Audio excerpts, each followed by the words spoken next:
Cooper Kupp is injured already, and we're going to discuss that in just a moment. And then we're going to do a live draft. But for the first 9 minutes and 47 seconds of the show here and counting, we'll be talking only Cooper Kupp and the injury and talking about whether he's a void in 2023, which is something that I've been leaning toward for a while now, and my reasons don't change. And the fact that Cooper Kupp's already banged up concerns me greatly, and I don't think he's a good top 4, top 5 overall pick.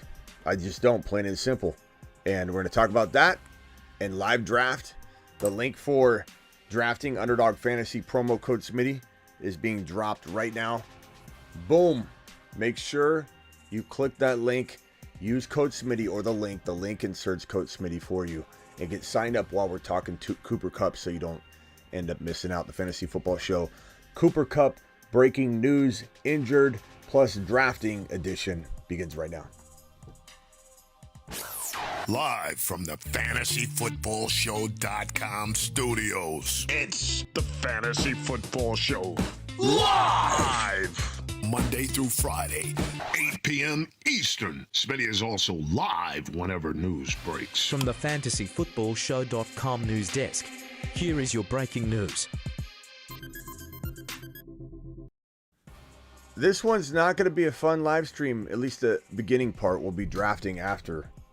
For a lot of you that are huge Cooper Kupp fans and prospective Cooper Kupp owners and current, Dynasty and redraft Cooper Kupp owners, I get it. You want to defend the man, and I don't blame you. And he's absolutely an amazing player with a tremendously crazy good skill set that could rival anybody in the National Football League for as long as he's healthy and on the field and getting footballs thrown his way. But there are so many reasons to avoid Cooper Kupp in 2023. And it's kind of like writing on the wall. It's all over the wall. And this was not a popular topic when I addressed it weeks ago, really a month ago, where your boy said Stafford. Okay, they tried to trade him. They tried to trade Stafford, and they couldn't. He came back, and they just moved forward with him. Stafford's a walking injury. It's unfortunate, but there's no way he probably finishes the season. So changing quarterback at some point during the year. I like Stetson Bennett a lot, but we saw with even Joe Burrow, your rookie year is going to be like this, even if you've got a lot of upside. So quarterback situation garbage, really. If you talk about consistency and how it's going to be, year week in and week out for the entire season, it's not going to be consistent for him, and it's going to eventually change. Number 2, he came out of last year very injured, so much so that he had to shut down during the season and not complete the season. And even up to about 2 months ago, actually even to about less than a month ago, there was a report that he said he hopes that he could get ramped up. He's hoping to get more work, get closer to going full go. He wasn't even near 100% a month ago from last year's injury, and he turned 30 years old last month. You put all that together, that's so many red flags. And I always tell you, if there's multiple red flags, you run. You don't walk, you run away from the player. When we're talking about cost of entry being high, like if Javonte, let's say, falls to 7.5, there's the ACL, there's the team, there's Russell Wilson, there's potential sharing of carries.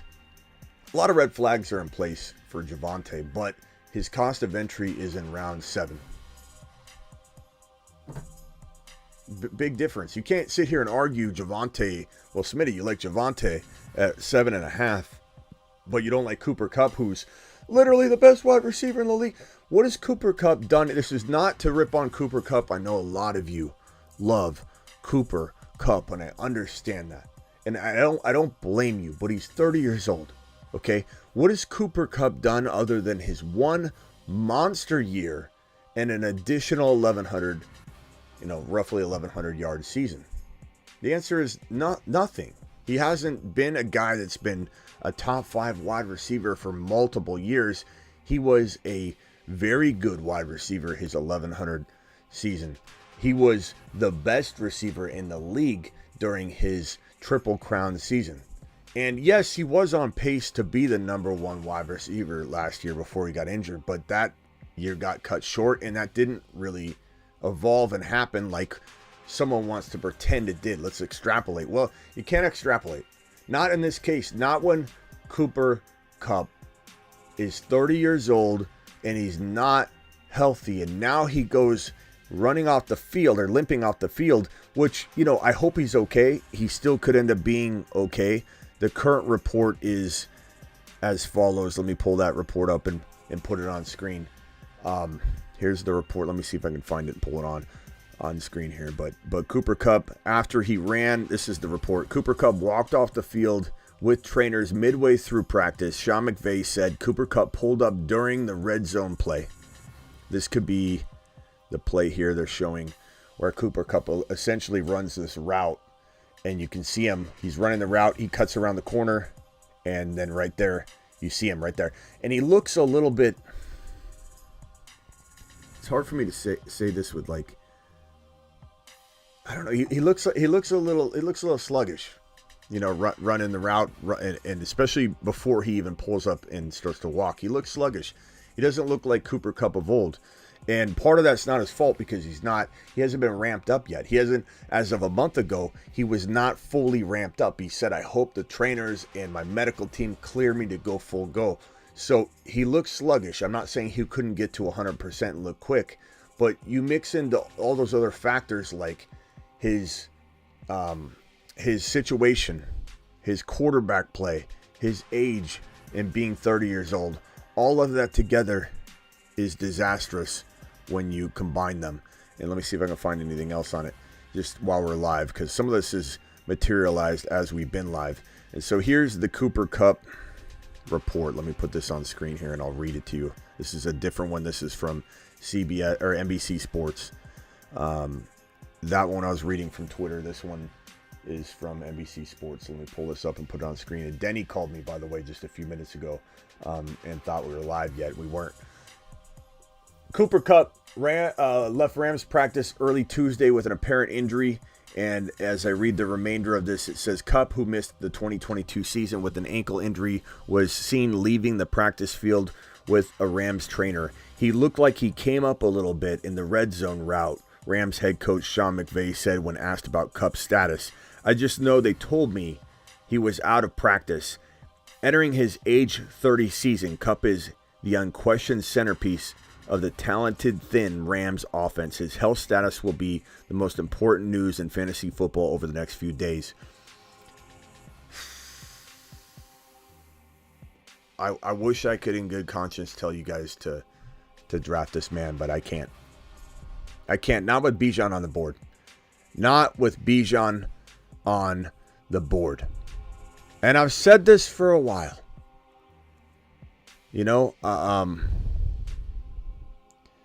If he, I think what I said like a month or two ago is if he fell to a crazy territory, I mean, I could understand taking him in, and I certainly don't think he's a total bust candidate to the point where it's like, hey, take him and this isn't Josh Jacobs or Devontae Adams or those players that don't have at least the situation, if all goes well, to go right. I don't think Jimmy G and the Raiders have a potential to go right for either player.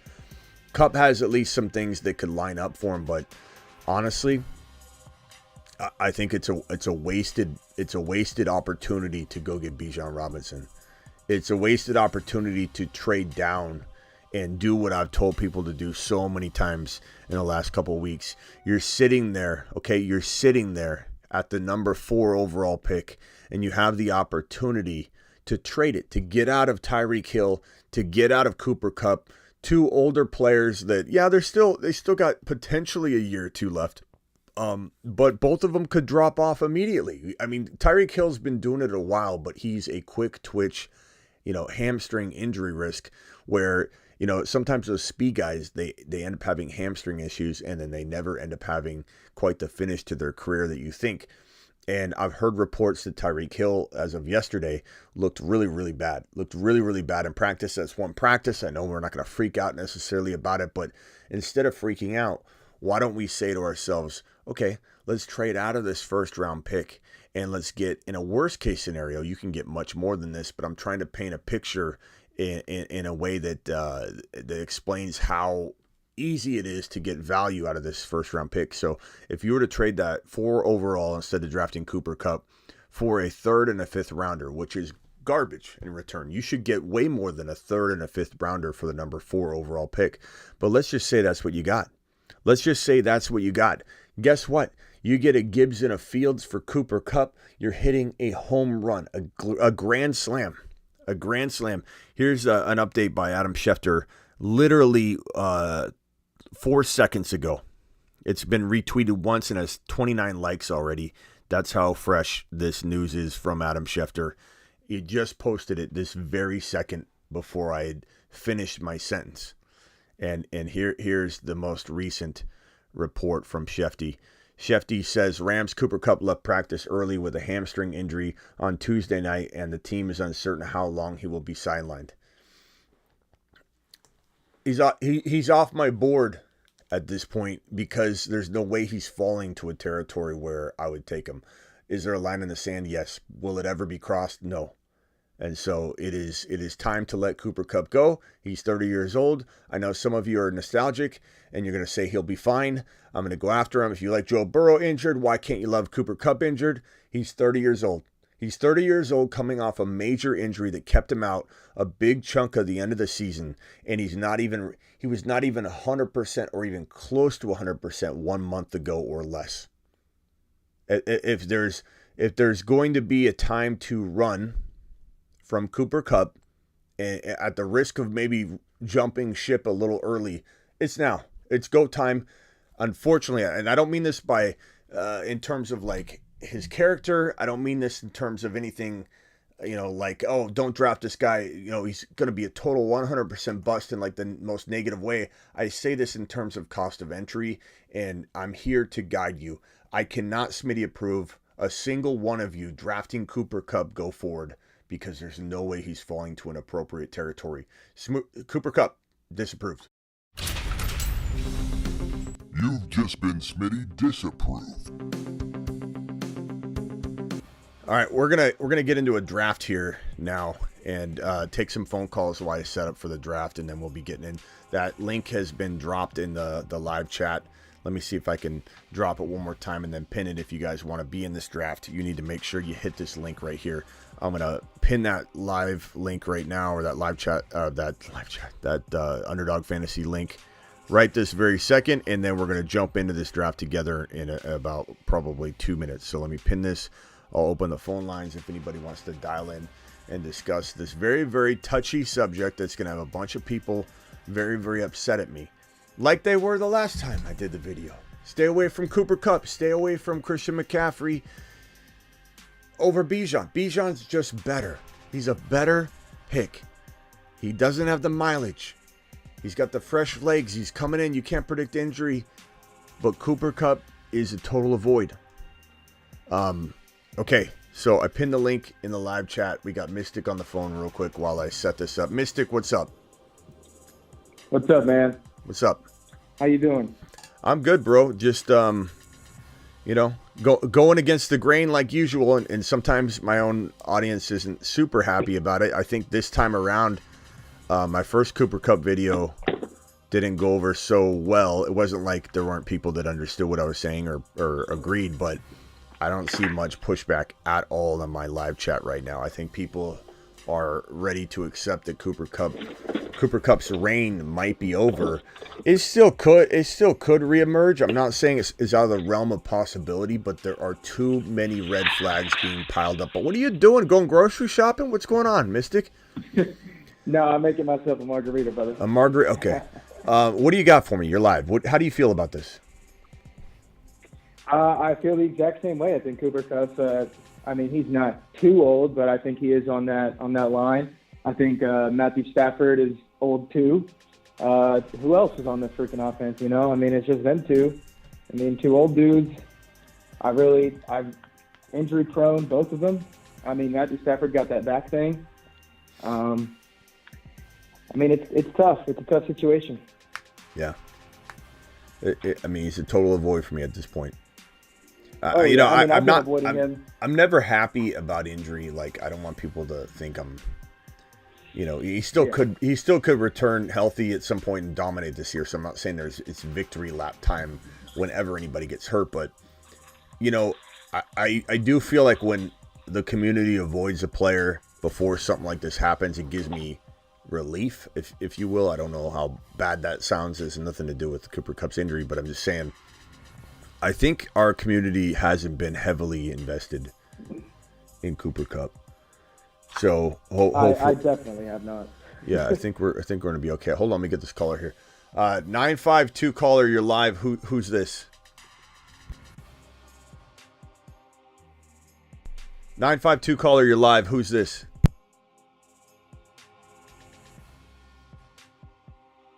Go ahead.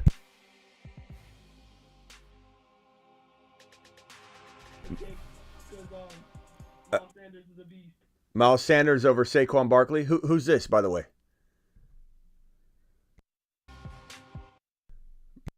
Braden?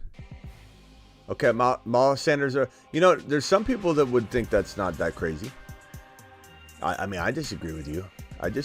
But I don't know, bro. It's not that bad. Appreciate the call. Thanks, Braden.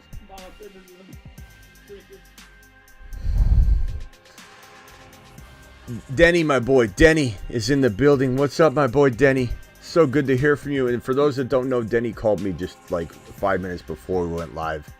And I talked to him for a minute. And Smitty texted me and said, tell Denny to quiet down. He's really loud. Smitty actually told me to quiet down. Yeah. Yeah, Denny's loving it. Denny's never felt more proud in his life. Miss Smitty actually acknowledged him and said, quiet down. And he just, it's the best day of his life. I was just about to build the bunk bed, and I heard her in the background. You were like, they're not, tell Danny to quiet down. He's just about to build the bunk beds. And he got told to quiet down. Denny, appreciate you. I appreciate you too. So, a lot of stuff in there. how you feeling about Cooper Kupp and this news? Is it depressing you, or were you kind of thinking this anyway? I wasn't doing anything.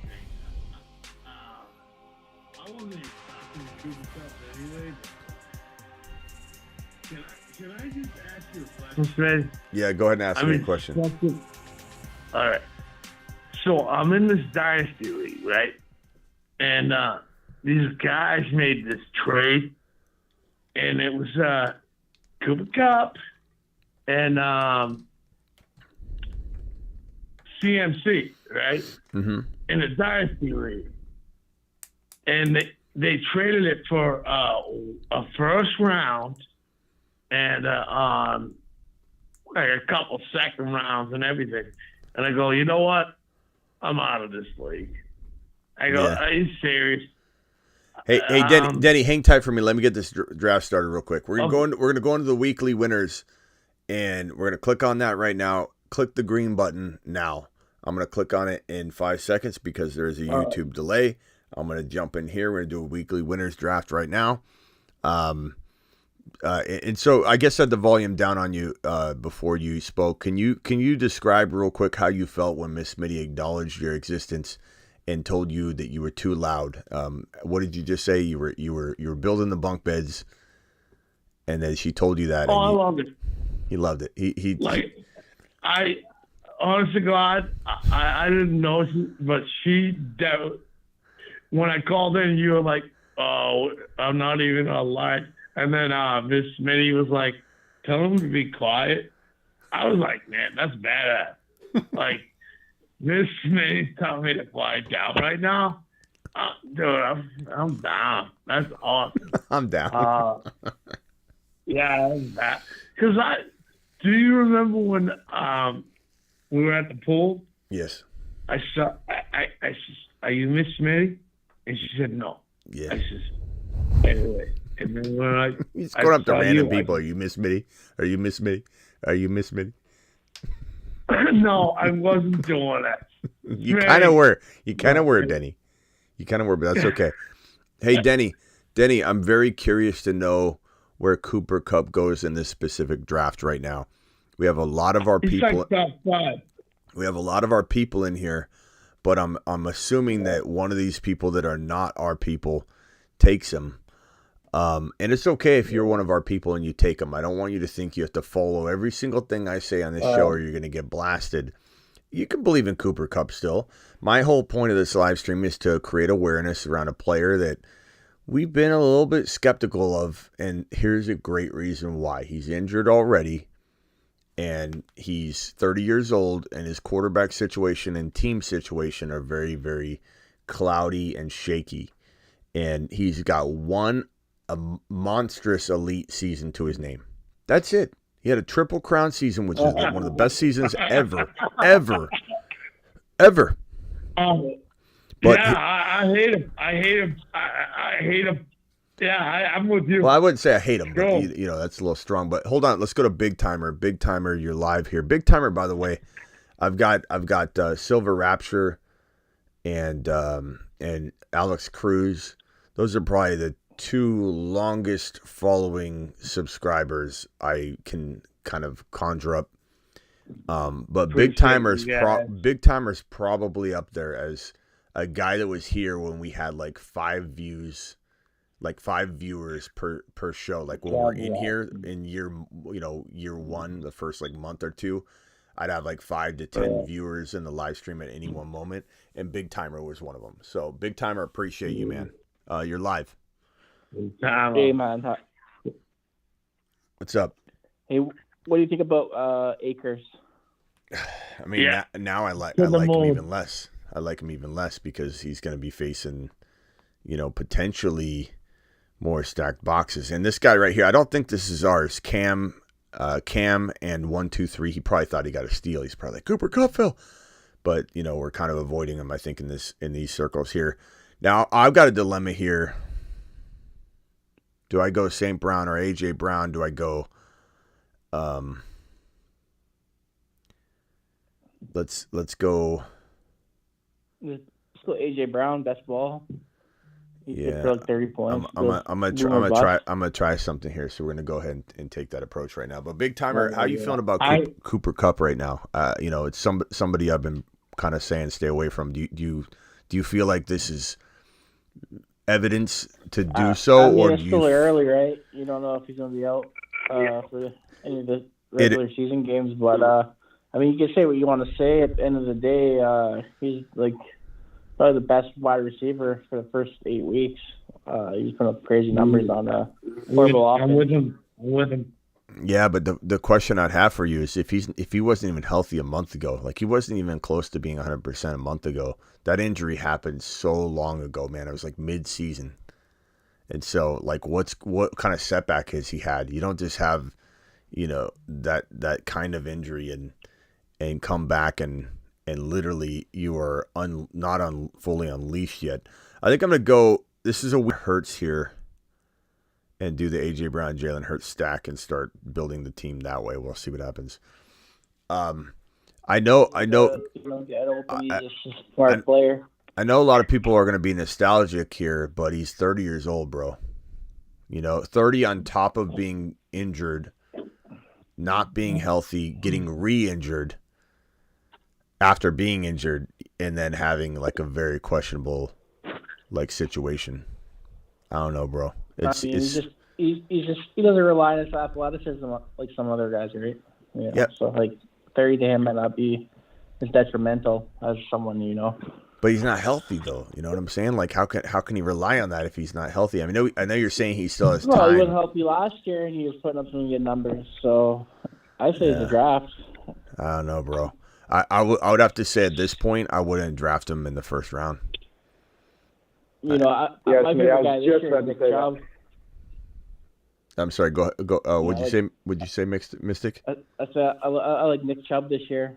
So he's gonna have a big year. Nick Chubb. Yeah, Nick Chubb. Yeah, sure, he could. Mystic, did you say something? or was that?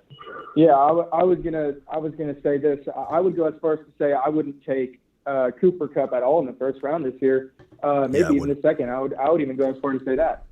Yeah, I'd say like depends where in the second, but even that, like if you said, hey, Smitty, he's gonna fall to 2.10 in every single draft you do from this moment forward, I couldn't draft him in a huge percentage of them. I couldn't. Yeah, I couldn't. I would much rather have a T Higgins. I would much rather have Amon-Ra. I'd much rather have Amon-Ra. I mean, Amon-Ra, yeah. T. Higgins is like so far down, I wouldn't go that far. But I'd say like Amon-Ra, St. Brown, Diggs, A.J. Brown, CeeDee Lamb. I think, Tyreek. Any of the top 3 quarterbacks, like those are just much safer picks for your team at this point. And maybe Cooper Kupp turns things around, and gets healthy like Big Timer is saying. But honestly, I'm not encouraged because I don't think he was 100% yet, and he went out there to try and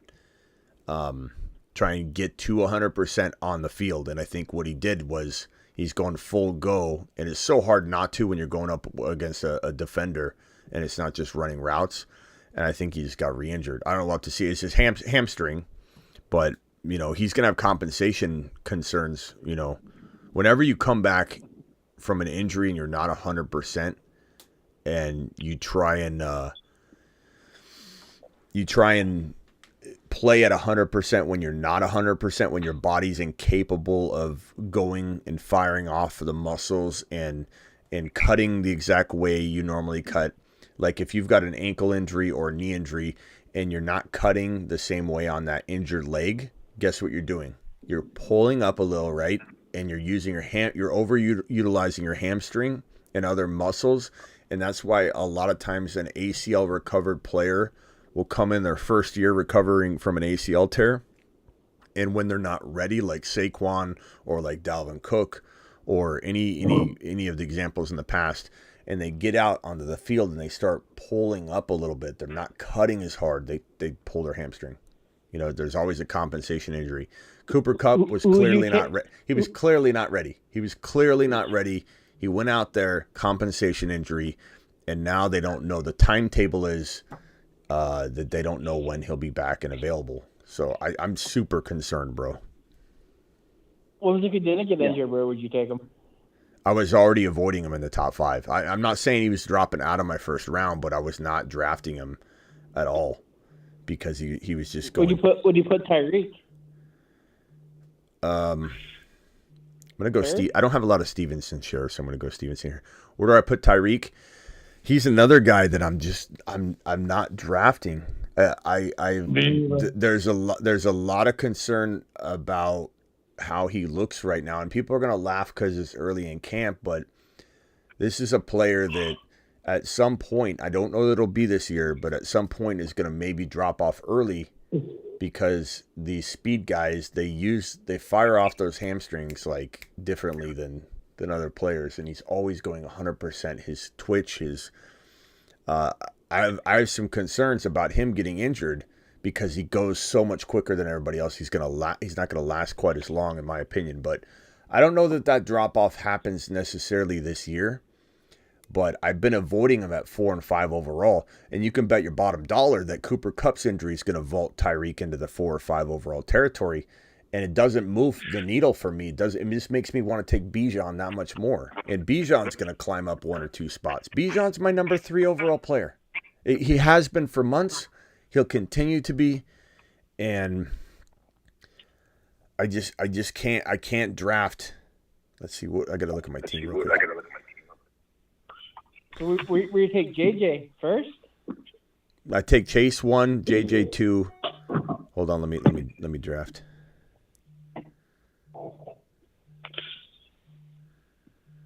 I don't know how I like this team so far. This is a pretty interesting squad, but it's not a usual team for me.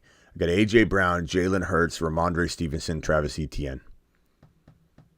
I got my worst team ever. I don't think I don't hate it, but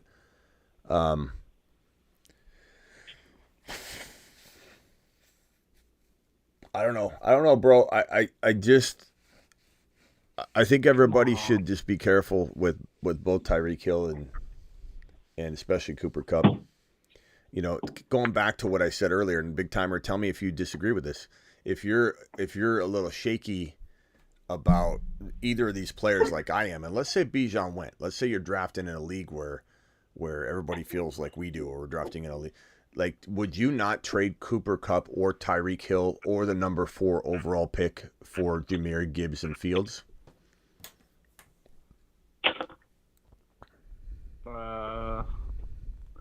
Number 4 overall? Yeah. Would you trade the number 4 or Tyreek Hill or Cooper Kupp? Like, whichever one you value more. Maybe you don't value Cooper Kupp and Tyreek Hill as the number 4 pick. So just pick whichever one you want. The most valuable part of that equation. Would you trade the number 4 overall pick for Gibbs and Fields? And a super flex? Or No. just a regular? It's a regular draft. Yeah, probably not. Really? No. Number 4 overall? Wow. You could get Eckler, AMC there. I don't know, some picks. You probably get some. I'd take You that. don't even know what Gibbs is going to do for volume-wise. They might just... Big timer. Big timer. I think you got back onto like this channel after a big hiatus. Hey, I'm just watching some other shows. So yeah, I appreciate you, Big Timer. I want you to stay here. I'm not saying that in a bad way. I'm just saying I think you're gonna get used to some of the bold stuff I'm gonna be saying here in the next couple of weeks, because I don't think you've seen it a lot. But Gibbs, to me, I think Gibbs could give anybody but maybe the big 2 or 3 running backs a run for the money. I know exactly what volume he's going to get. He's going to get wide receiver production and running back production up the you know what. He's going to be overutilized. This guy's going to be the most used running back in the National Football League potentially. This is Alvin Kamara of old. This is current Christian McCaffrey in the making, and Jahmyr Gibbs. I would take Jahmyr Gibbs. Let's replace this player then. Let's say, who do you like in the 3rd round? Breece Hall. Okay, so let's use Breece Hall. Where's my Breece Hall? I'm gonna have to use. Ridley.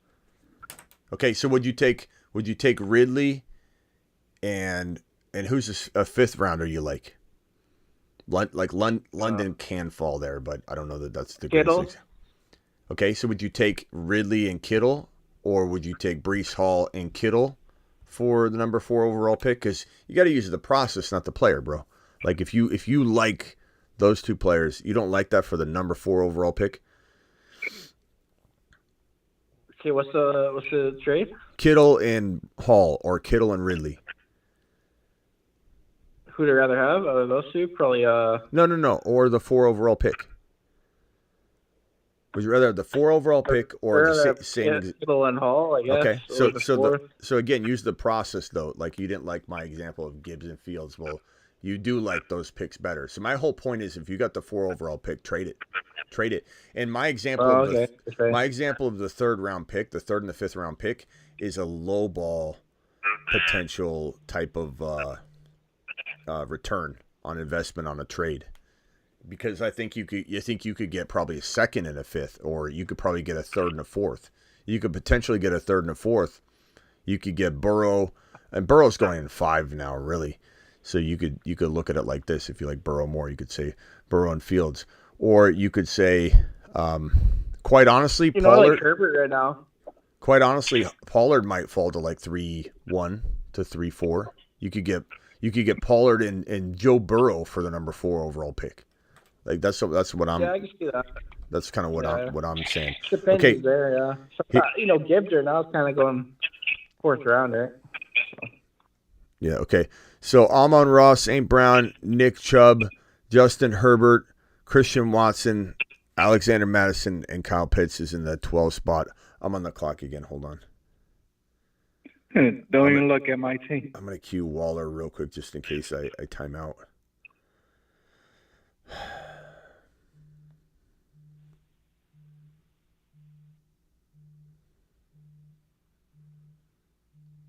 Yeah, I guess I'm going to let it time out on Waller.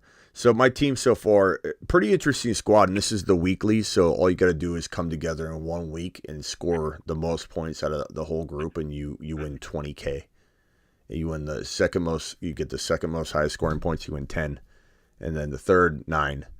And so every week's independent. There's no week 17 winner. There's no total points winner. It's literally you draft one team to try and win 17 individual, like a league, so to speak. Who did you take in that Vegas league? I took too many players to remember. I'll try and recount that in a second. But Jalen Hurts is my pick here. Jalen Hurts, Stevenson, Etienne, A.J. Brown, JSN, and Waller. It's a pretty good start, I think. Yeah, like I heard Waller's looking good. Yeah, he looks If he good. stays healthy, he'll be up 2, 3. Yeah. I like Waller. Waller's going to be the number 1 wide receiver there. Let me get to these super chats real quick. Owen with the super chat says, 2023 is the changing of the guard. Elite guys getting into the 30s. Sophomore takeover. That's right, baby. Get ready for it, Owen. You hear changing of the guard on any other channel, you know it came here because I'm starting to hear it. People are sending me clips of it. People are like, there's a changing of the guard happening. These people are watching the show. They have to be. That boy says 2 QB league receive Kyler Murray, Pickens for Debo. I'd probably take Kyler Murray in Pickens, even though you're waiting on that, which really sucks. But I think I would probably do that because Pickens could be close enough to Debo, and Debo's been brutalized, in terms of being run into the ground as a running back and a wide receiver. So, like, I don't know if he has, 4 years, you know what I mean? I'd rather take – and Pickens looked good. There was a catch today. I put it on my Instagram. Go check it out on my Instagram at The Fantasy Football Show. There's a catch of Pickens made that was unreal today. And he's going to have a breakout season. I can smell it. Rockout says, got in, Smitty. Thank you, Rockout, for the super chat, by the way. And Smoke dropped 1. Smitty, Ron, Denny equals gold. Appreciate you, Smoke. Smoke to the moon. To the moon. Okay, Rockout, you're on the clock. Let's look at Rockout's team. He's got Henry, Gibbs, Worst Walker. team ever. No, that's a good team, bro. What are you talking about? It's a really good team. Derrick Henry, Jahmyr Gibbs. Tying down on Kelsey. Why do you think this is a bad team? That's a really good team, Rockout. Kelsey has 3. So? So? It's a good team, bro. This is the weeklies, my guy. Derrick Henry, Gibbs, Walker, Terry McLaurin, Mike Evans, Jordan Addison, Kelsey. It's a fantastic start, bro. I like that. It's not the way I want to start it, though. Hey, Denny. That Pickens guy, he's something special. That's for sure. Who is? It's me. Pickens. Yeah, Pickens. I was just Ron's on the line now. Ron, I showed Ron that. Pickens? I sent Ron that clip of Pickens doing that one-handed catch in practice. And, Smitty, can I talk to Ron? Yeah. Smitty, can I talk to Ron Davey? Yes, go ahead, Ron. You guys are live. Go ahead. All right, Ron Davey, I love you. You give a lot of money in, and I love you. If I ever disrespect you, I'm sorry, all right? Because I was stationed in one of those points over there. Hell, you know what, Ron Navy? I love you. When I saw Smitty, hey, Ron, when I saw Smitty, right, he goes, hey, you want a shirt? And I go, yeah, I love one. He goes, what size are you? I go, I'm like a fucking 4X. He goes, Ron Navy's like 5, and it made me laugh so hard. You and Ron need like a longer shirt. You just need a longer shirt. So they make them really small and they don't fit quite the same. Like the Grindhouse brand's amazing, but the XL is a little tight. That so you just want to get a size up. So remember I sent Ron that hoodie and he couldn't use it, but Mrs. Navy has been wearing it. But what I just got yelled at by Miss Smitty off the clock. All right, Miss Smitty said, "Tell Danny to shut up." All right, I swear to God that happened. But Ron Navy. Yeah, Ronnie Squid and all that. He goes, when I first went there, Smitty goes, hey, you got a shirt? I go, he goes, you got a 3X? I go, no, that will not fit me. And then he goes, Smitty goes, that's Ron Davies saying what? I didn't know that Ron Davies was a big guy either. And then that made me love Ron Davies a lot. That he couldn't, he couldn't fit the same shirt that I couldn't fit. And I just got yelled at by Smitty's wife. And I thought that was hilarious. But no, Ron, they don't make sure. Ron, I'm sorry if I was an asshole to you and everything, but I find you an awesome guy. I love you, Ron Davey. Hey, can I tell you where I was stationed when I got my ass kicked by a bunch of Navy assholes? I was at Little Creek. Ron Navy. I was at Little Creek. Yeah. And I was outnumbered, and I was the first guy to say something. Denny Dimes said some bad things, and then I got beat up by a bunch of Navy guys.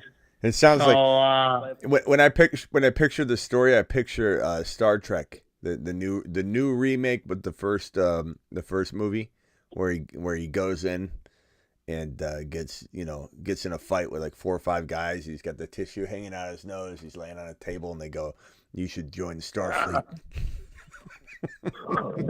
All I know is I love Ron. Yep, he loves you back, Denny. I got my ass handed to me by a bunch of Navy guys because I was on nothing. And Ron Navy's just my man. Hey, I love the all right, guy. Hey, let's wrap this up real quick, Denny. He loves you back. He appreciates you. Hey, Ron, take on this Cooper Kupp situation. I mean, already being banged up. Are you running from Cooper Kupp at first round value? Get him out of here. I'm not running from him. I'm just not drafting much of him because I'm taking other players instead. Yeah. I got shares of him. I got. Well, shares I already of him. do. I'm not gonna. I already do too. We can't get rid of him. But like going forward, I can't take him. I can't take him over even Garrett Wilson, Bijan, even Diggs. I know you don't love Diggs, but I can't take Cooper Kupp. Not a guy that just got banged up again. And he's literally like, this is like, I don't even know if this was a month ago. This is like weeks ago where he said, hopefully I can get ramped up. I feel good. I just got to get the go ahead to ramp up. And now he's out there, running plays. And he looked sluggish too. He looked very sluggish. It wasn't like he looked quick and he pulled up. He was looking like, I was not liking what I saw before he even pulled up. What's up? What's up, Denny? All right, Smitty. I need you guys to know that you love us. Smitty was talking to me. He did, and we weren't even on here. And then Miss Smitty was yelling at me. All right, I need you all to know that. She's like, he's so proud. He's so proud. And I love it. I love it, right? But Ron Navy, right? No. All right, Ron Navy. Hang tight, Denny. Denny, hit mute real quick. Hang tight. Appreciate you. Let's go over to Mystic. Mystic, what else is on your mind? Hang tight, Denny. I don't want you going anywhere. Just hang tight. Mystic, go ahead. Man, you know I had something on my mind. I just had a quick question for you. So how would you feel in a Dynasty Superflex perspective, start 11? How would you feel moving off of a Jonathan Taylor for someone, say, like a Dameon Pierce and a late 24 first? I can't say that that's crazy. A part of me feels like you could get more.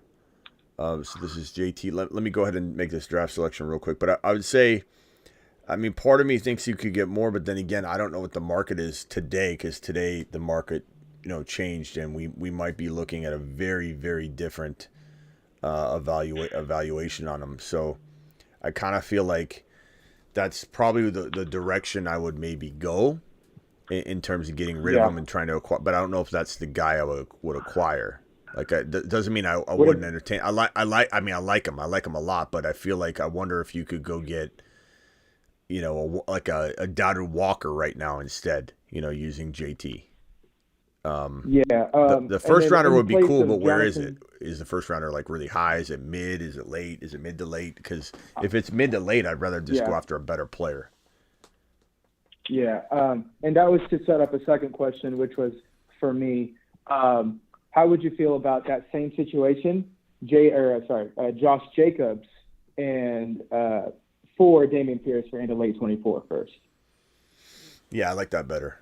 Because Jacobs is somebody, Jacobs is somebody that I think we're all remembering what he did last year, and I think rightly so. And I always try and really, really give him credit when I tear him down. I like to be very, very, open about it and say, regardless of what I thought of him, think of him, he was the rushing leader last year, and he earned his chance to go get a bag, and he ran like a monster. He did. He did, but that doesn't change that I think he's going to be injury prone because he's holding out and that leads to injury. B, he's going to be facing 8-man fronts over and over and over all season long, and that leads to injury. And 3, we haven't really seen the consistency to expect that he could stay healthy given another full workload, right? That to the tune of a guy that, that leads the league in rushing. And 4, when you get 400 total touches like he did, you almost usually break that next season. So all those things combined on a horrible team that won't live near the end zone, we got to ask ourselves, how long ago, and this is almost a rhetorical question, but you can answer it, Mystic, how long ago was JT the number 1 overall fantasy football player? Was that 2 years ago? Well, I mean, technically one season has gone by, right? So he was the number 1 overall pick. Like, he was the number 1 overall player in fantasy football. One exact calendar year later, we're talking about him like he's a total avoid in the second round, especially the first round, but the second round. So would anybody be surprised if Jacobs was a 5th or 4th round value player next year? Coming off a bad year, he gets banged up. So that's the only thing that makes me like laugh when people say, you really don't like JT, or you don't really like Jacobs, or you can't believe you say that about Kupp. Last year, Kupp was on pace to be the number 1 wide receiver in the league before he got injured. It's like this stuff changes so quickly. And with Jacobs, I mean, give me Pierce over Jacobs if you're giving me a first rounder to deal with, to maybe even upgrade him, in another deal. But Jacobs is a guy I'm not going near, so I'd definitely do that. But there are still players I might like better, Like, I like buying Walker low right now. I like buying Burrow low, Fields low. Part of me wonders if you could. What kind of quarterbacks? What does he have at quarterback?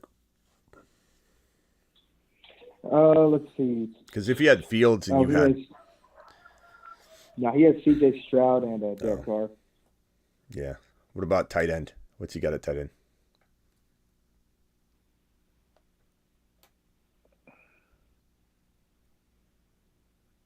What's he got at tight end? Oh, sorry. Let me check. He's got Njoku. Okay. Yeah. I don't know. It sounds like if that's his pick, sounds like he doesn't have a lot of depth, right? Yeah, I mean, he had 4 first rounders this rookie draft. So. Okay. I mean, would you even do like a Cam Akers?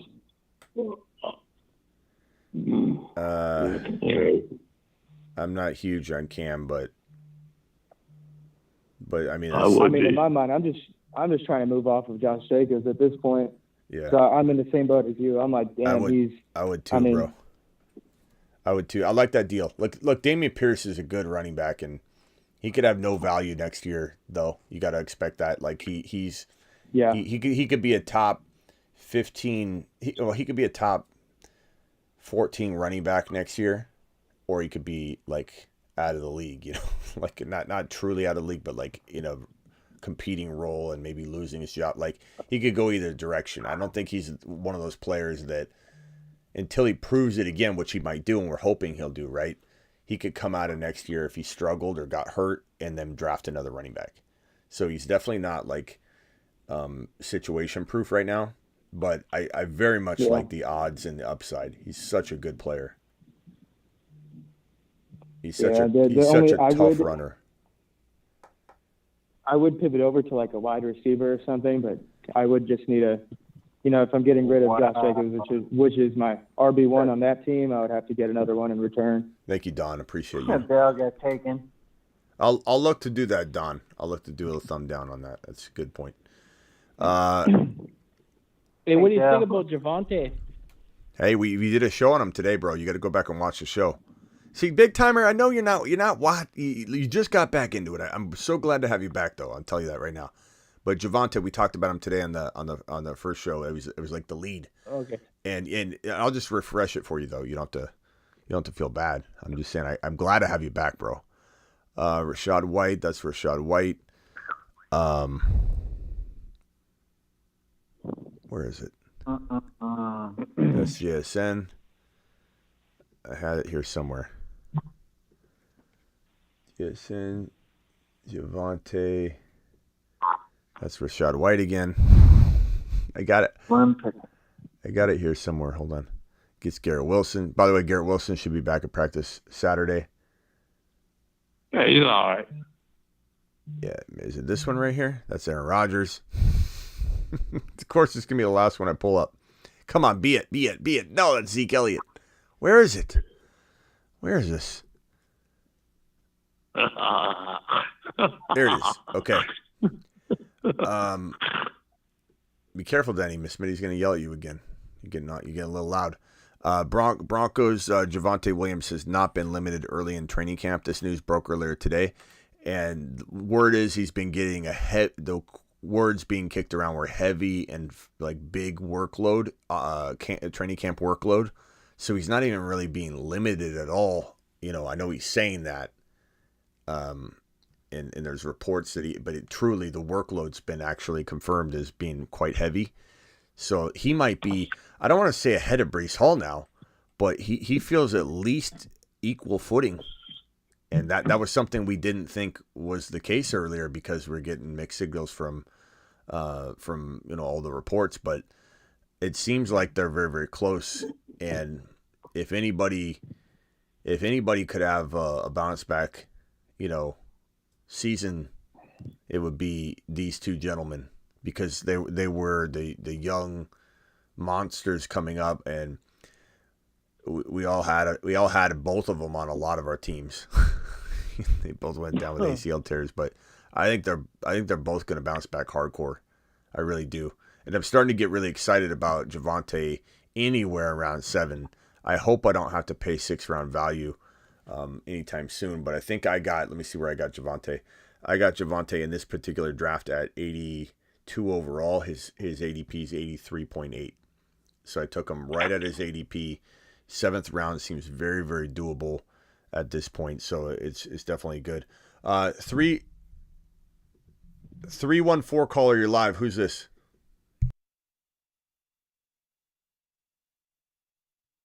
What's up, Des?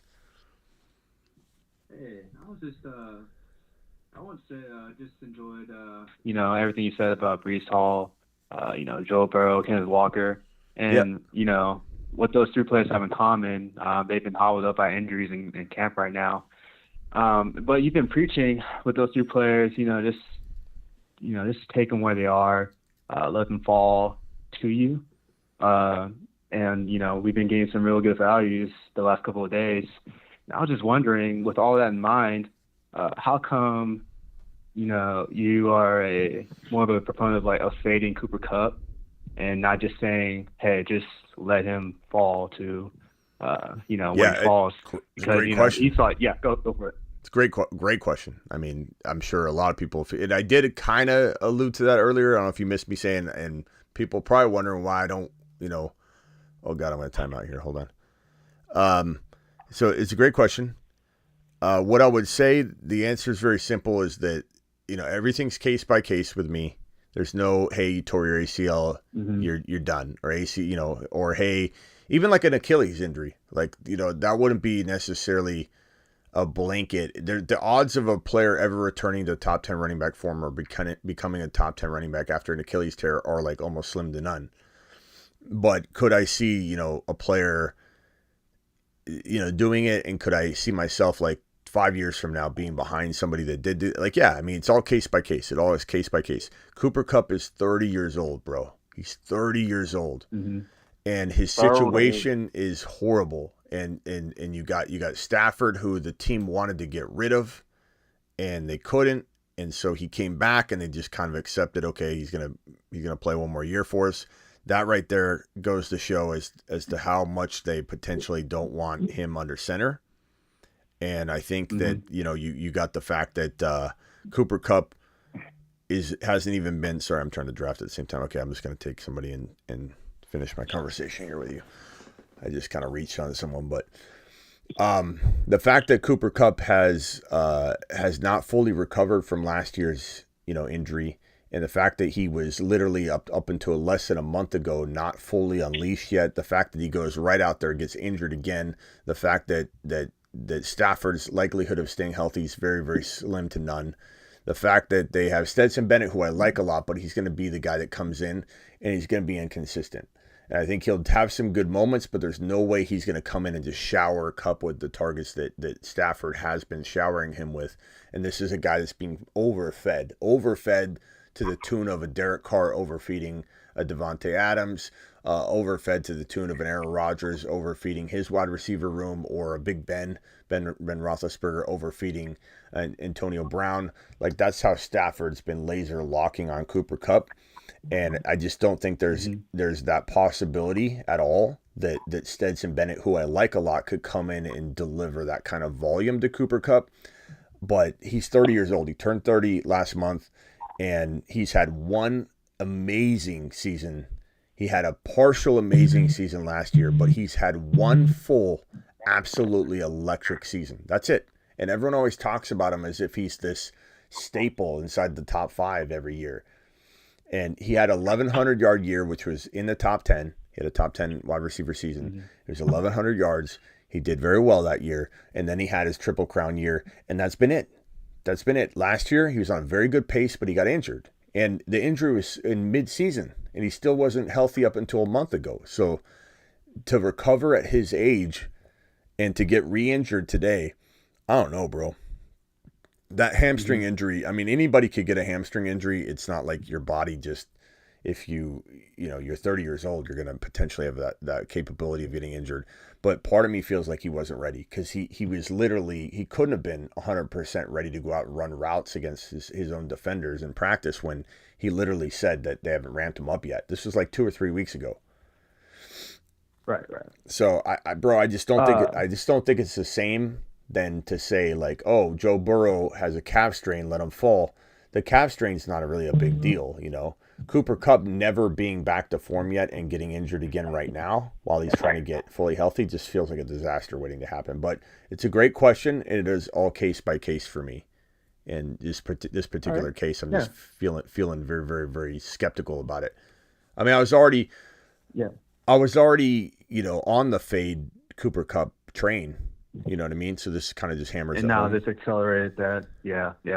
I like that. I like that comparison with Joe Burrow being where he was right now, and he just getting hammered up, and Cooper Kupp just he wasn't full form yet, and then I like that tidbit.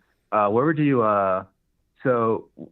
rank Cooper Kupp as he is right now? Would you put him above or below, say, like Chris Olave? I know you guys are going to think I'm crazy, right? I know you're going to think I'm crazy right now, but I'd rather have Chris Olave, but the thing is, I don't want to just leave that out there, because no one should be drafting Olave over Cooper Kupp. You need to trade down. Yeah. And I don't think it really comes down to you choose Olave over Cooper Kupp. It's more like you replace your draft strategy and you say to yourself, okay, where's Cooper Kupp going? 5, 6, 7, right? If he does even fall, he's going at 4 and 5 right now. But if he falls because of this news and he goes at 5, 6, 7, it's not like I'm taking Olave over him. I'm taking Bijan, and then I'm getting my wide receiver around 2. So it's a trick question to say, who would you rather have, Olave or Cooper Kupp? Because anybody, just a regular Bob, is going to hear what I'm saying, and they're going to just think I'm drafting Olave in the top 12, and I'm not. But would I cost of entry? Would I rather go, Barkley and then Olave versus Kupp and said running back? I mean, probably. The thing is, I hate that pick, and if I don't get Bijan and Garrett Wilson, I hate the pick. I hate the first round pick if I'm not getting Chase, JJ, Bijan, Garrett Wilson. I hate that top, 4, 5, 6 pick. I don't like it at all. I'd rather trade down. I like St. Brown at 12, 13 more than or Garrett Wilson or even Nick Chubb at 2.4 and then move something else up. Like if I could move my 5 overall down and I wanted to go RB, I'm okay taking Nick Chubb in the second round and then moving my 4th rounder into the top of the 3rd or something. What about Derrick Henry? I love Derrick Henry in the 3rd round this year. Like I was coming back around, and I was like, this is going to be great. And I don't mind him in the 2-3 turn. I don't think he's on the 3rd. I think he's on more in the 1st, 2nd. That's what I'm saying. I'm trying to describe the evolution of his ADP. I'm just saying, like, I really, really loved his 3rd round value, and people were surprised at that. And I'm like, it's all about cost of entry for me because that package is in missed games. It packages in a lot. So when he climbed to about the 2-3 turn, when he climbed to the 2-3 turn, I was like okay with that. I was feeling like that wasn't horrible. Then when he's climbing to the 1-2 turn, I just feel like that doesn't package in the potential missed games now that I feel like he could have. And could he defy logic again for another season? He certainly could. It's not like the percentage of it is 0, but it certainly feels like one of those examples that I give where it's like, here's a roulette wheel, and it's a player's ability to stay healthy. It's kind of like also the when you're doing the draft order and you get a certain number of balls in the ball machine that have your name on it. And I think it's the same case. So it's like, here's a likelihood of playing a healthy season for Derrick Henry. This was like 3 years ago. It was like this. It was like just check marks all over the place, and X, a check mark. You had just the board full of those, so it was like percentage chance was 80%, 70% Henry's going to have a good, full, 17, 16, 15 game season. But now I just feel like every year as you get older, especially when you've had the beating that he's had, doesn't matter how good you look in practice or whatever, he's literally got a roulette wheel that has a couple check marks for sure. So like if he does well, you could easily come in and say, Smitty, you're wrong. But like the percentage was there for that to happen. I just think that his roulette wheel full of check marks and X's is littered with X's because, at 29 years old, it's really hard to imagine him playing like even 15 electric, Derrick Henry type games. I loved him in the 3rd round because if he played even a 12, 13 games at that level, I mean, you're earning your value because he could score that many points and you could trade him away. Or in best ball, you'll have other players cycle in. And what if Henry misses like 4 games in the middle of the year and somehow that makes him play elite up until that point, misses 4 games, and then plays elite down the stretch? That combination of outcomes is certainly possible. And in best ball, you could have a guy on your bench step up like McKinnon for like 4 straight games in that exact time frame, and then Henry was gold. Like, so Henry, I actually liked it in the 3rd round, but I'd say, to be honest with you, I'd never take him in the 1st round, but could I see myself in a draft out of every 20 drafts, let's say on Underdog, drafting Henry in the middle of the 2nd? I could, I think that's something to where I want some shares in case that roulette wheel and the ball lands on a green check. I want to have some Derrick Henry shares there. Like, would you go Chubb Henry? In one league, sure. Best ball league, sure. A $5 league, a $15 weekly winners, a $125 best ball mania, sure. Especially weeklies. Yeah. Where Derrick Henry is valued to me is in weeklies. All it takes is one week for you to win. Like, this is a weeklies draft. Derrick Henry's a fantastic pick. In fact, looking back, I wish I would have probably grabbed him in this draft. Where did he go in this draft? He went. Where did he go? Hold on, I'm on the clock here. What do I need? I guess I need another tight end. I'll go. I'm running out of time. I'll just take Ferguson. Where did Derrick Henry go here? Because honestly, sometimes I forget that we're in the middle of a weeklies draft, and I say to myself, like, why did I not take Henry in this particular draft? Because weeklies are the best place for me to take him. For a guy who went in the second round. Okay, I couldn't take him anyway. I went Jalen Hurts and A.J. Brown. So if I'm going to draft him, it's in the weeklies. I'll love Henry in the weeklies. I'll take him in the second round all day long in the weeklies for sure. Hey, Ron, your boy Okafor just took Evan Hall in the 18th round. Ron loves Evan Hall. All right. Of course, I should keep What's it for Ron think myself, about right? Pickens? Yeah, maybe. What's Ron think about? What did Who? someone say? What's Ron think about what? George Pickens. Oh, he loves him. Of course I love him. Yeah, he's great. Number one, Ron's a biased, Steeler fan. So even if Pickens sucked, he would love him. But it just so happens Pickens is a moon man. The moon man. Number one Did he go fan. get Dropping loads in outer over space. 1,000 yards?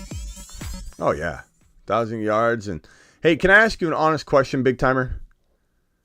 Yeah, go ahead. Be honest with me, okay? 100% honest. Okay. Are you also Umberger? Nope. Are you sure? Yep. Because you sound just like him. Oh. Okay, yeah. Are you being honest with me, big timer? He hung up. He's like, Wow. gotta go. Am I good or am I good? Umberger's got to call right back. Am I good or am I good? You're good, Smitty. Like that was all just instinct. I don't like seriously. Like I haven't been in the system as big timer, but that he sounded like Umberger. Smitty, can I talk to Ron? Why would he hang up? Why would he hang up though? Why would he hang up after that? He lied. He lied about something. Hey, Smitty. Why would he hang up after that? Look, first of all, hold on a second, Denny. He lied about something. Because you weren't here when Umberger was here. Umberger was, and I still consider him. So Umberger, if you're listening right now, I still consider Umberger one of the OGs of the channel. The guy was an absolute super chat monster for a while. He was like our Ron Navy at the beginning of the channel. Like he was the one dropping the big wads and so like for that reason I'll forever be grateful to Umberger. He helped kind of build this place. Of course. But he vanished for a little while and he came back. But I don't know why he would call in. And I mean, maybe he was big timer also. I don't know, man. But I don't. Did you hear his feelings? You heard his feelings. But why would he hang up over that though? He was lying about something. But I want to talk to Ron Navy. No, he was lying about something. But I want to talk to Ron Navy if I can. Yeah, go ahead. No, Smitty, I'm sorry. I know you're trying to figure something out with this other guy, but yeah. Hey, Ron. Yeah. I'm here. I was stationed at Little Creek at some point in my life. I was a Marine, Danny Jarhead, and I was stationed at Little Creek, and so all numbered by you goddamn Navy pricks. And What are you talking about, Denny? I was I think Ron might know what I'm talking about. I was stationed at this place, that Little Creek, and it was all Navy guys. I don't care how tough you are, I was Jawhead. I was always outnumbered by these Navy guys because they had just the numbers on me. Smitty, Yes. you hear me? I'm here. I can hear you. Oh, by the way, did anyone hear me get yelled at by Miss Smitty off the clock? I thought that was funny. God bless her, but no, I was stationed at Little Creek at one point. This is the school I went to, and completely outnumbered. Wrap it up, Denny. Yeah. You gotta speed this up, Denny. Try to read his bedtime story. Look, I'm completely blown away by what just occurred with Umberger. So, Ron, you were never here when Umberger was here, right? I think so. He was here last year. Oh yeah, you were here. So he was here. What do you think? I love Ron Navy. What do you I think? love you, Ron Navy. What do you think just went on right now?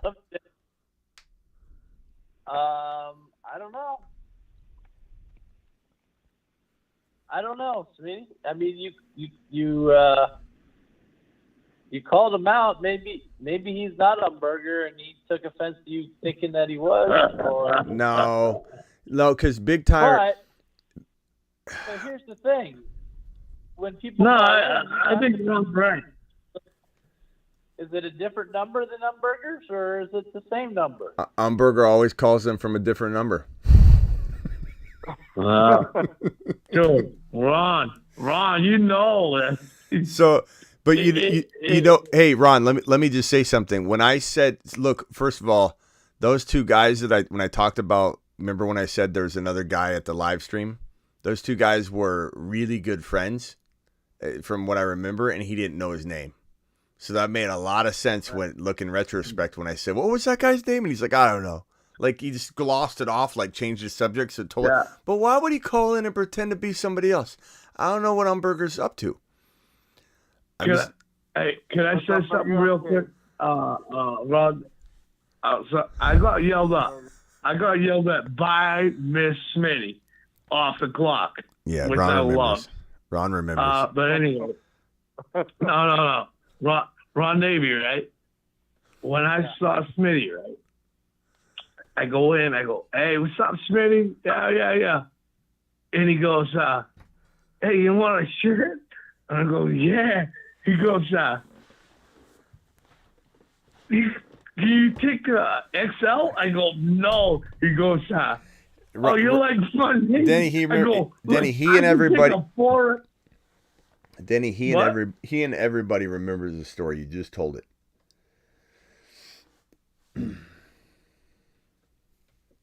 I appreciate you, Denny. I don't want you mad at me. I'm just saying you already told this story a couple times. It's a great story. Okay. Oh, I'm sorry. No, my bad. No. I'm just telling you. We only have so much airtime. You know what I mean? So, like, I can't have the 8 stories be the same story. Anyway, many different. Yeah. Oh. You know what I'm saying? Same old story. Yeah. Okay. Smitty, I love you. I got yelled at by mistake. Ron Navy's the man, and it's all the same thing. Hey, Denny, I want you to give me 2 thoughts. Okay, 1 sentence max on each of these 2 players. Okay, and then we're gonna let you go. I'm gonna cycle everybody off, and I'm gonna go watch The Lioness on Paramount, which is a really good show. Like I'm into it. I've been watching it like crazy so far.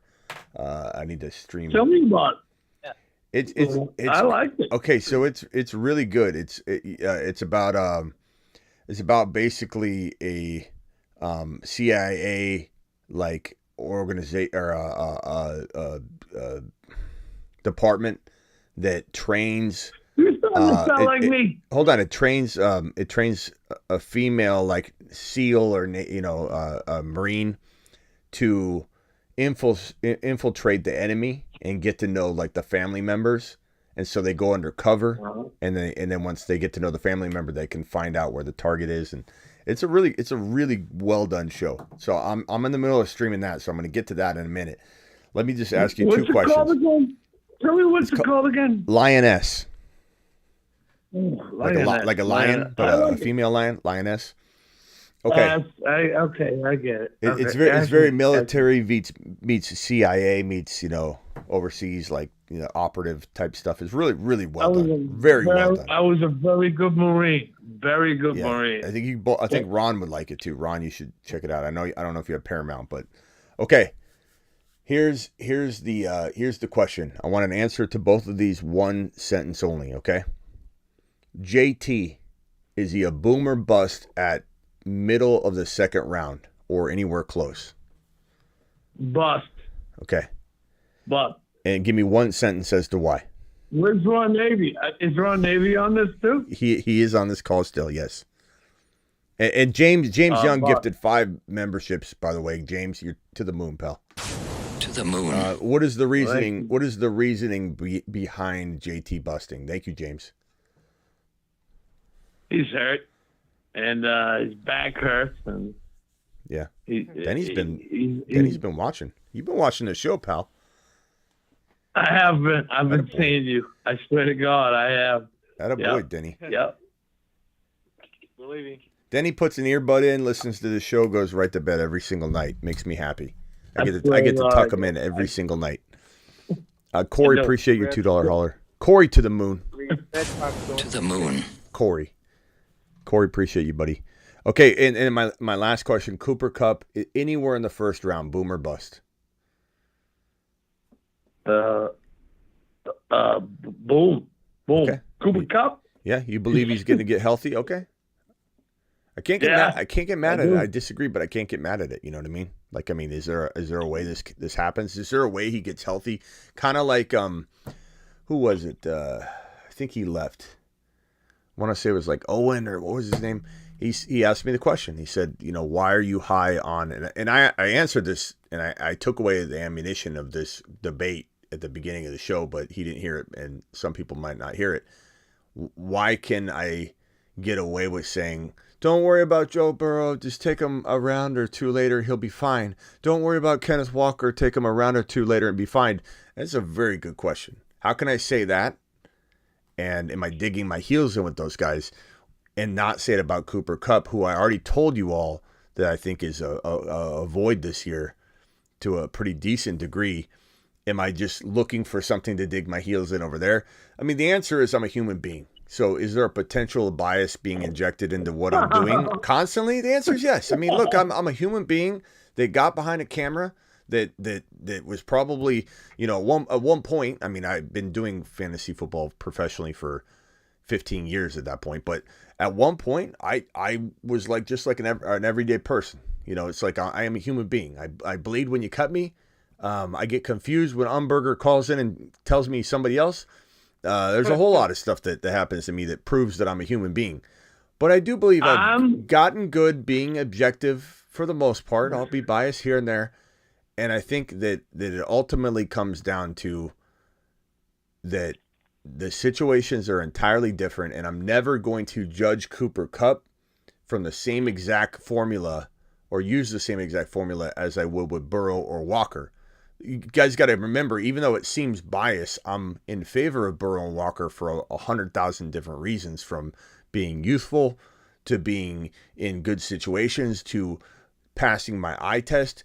And if Cooper Kupp hasn't passed my eye test lately, if Cooper Kupp worries me because he's older, if Cooper Kupp's offense is crumbling and then he gets hurt again, it's not that it's confirming my weird prediction and I'm just doubling down or something. It's that it's all going in the direction that I feared it was going. I'm with you on that one.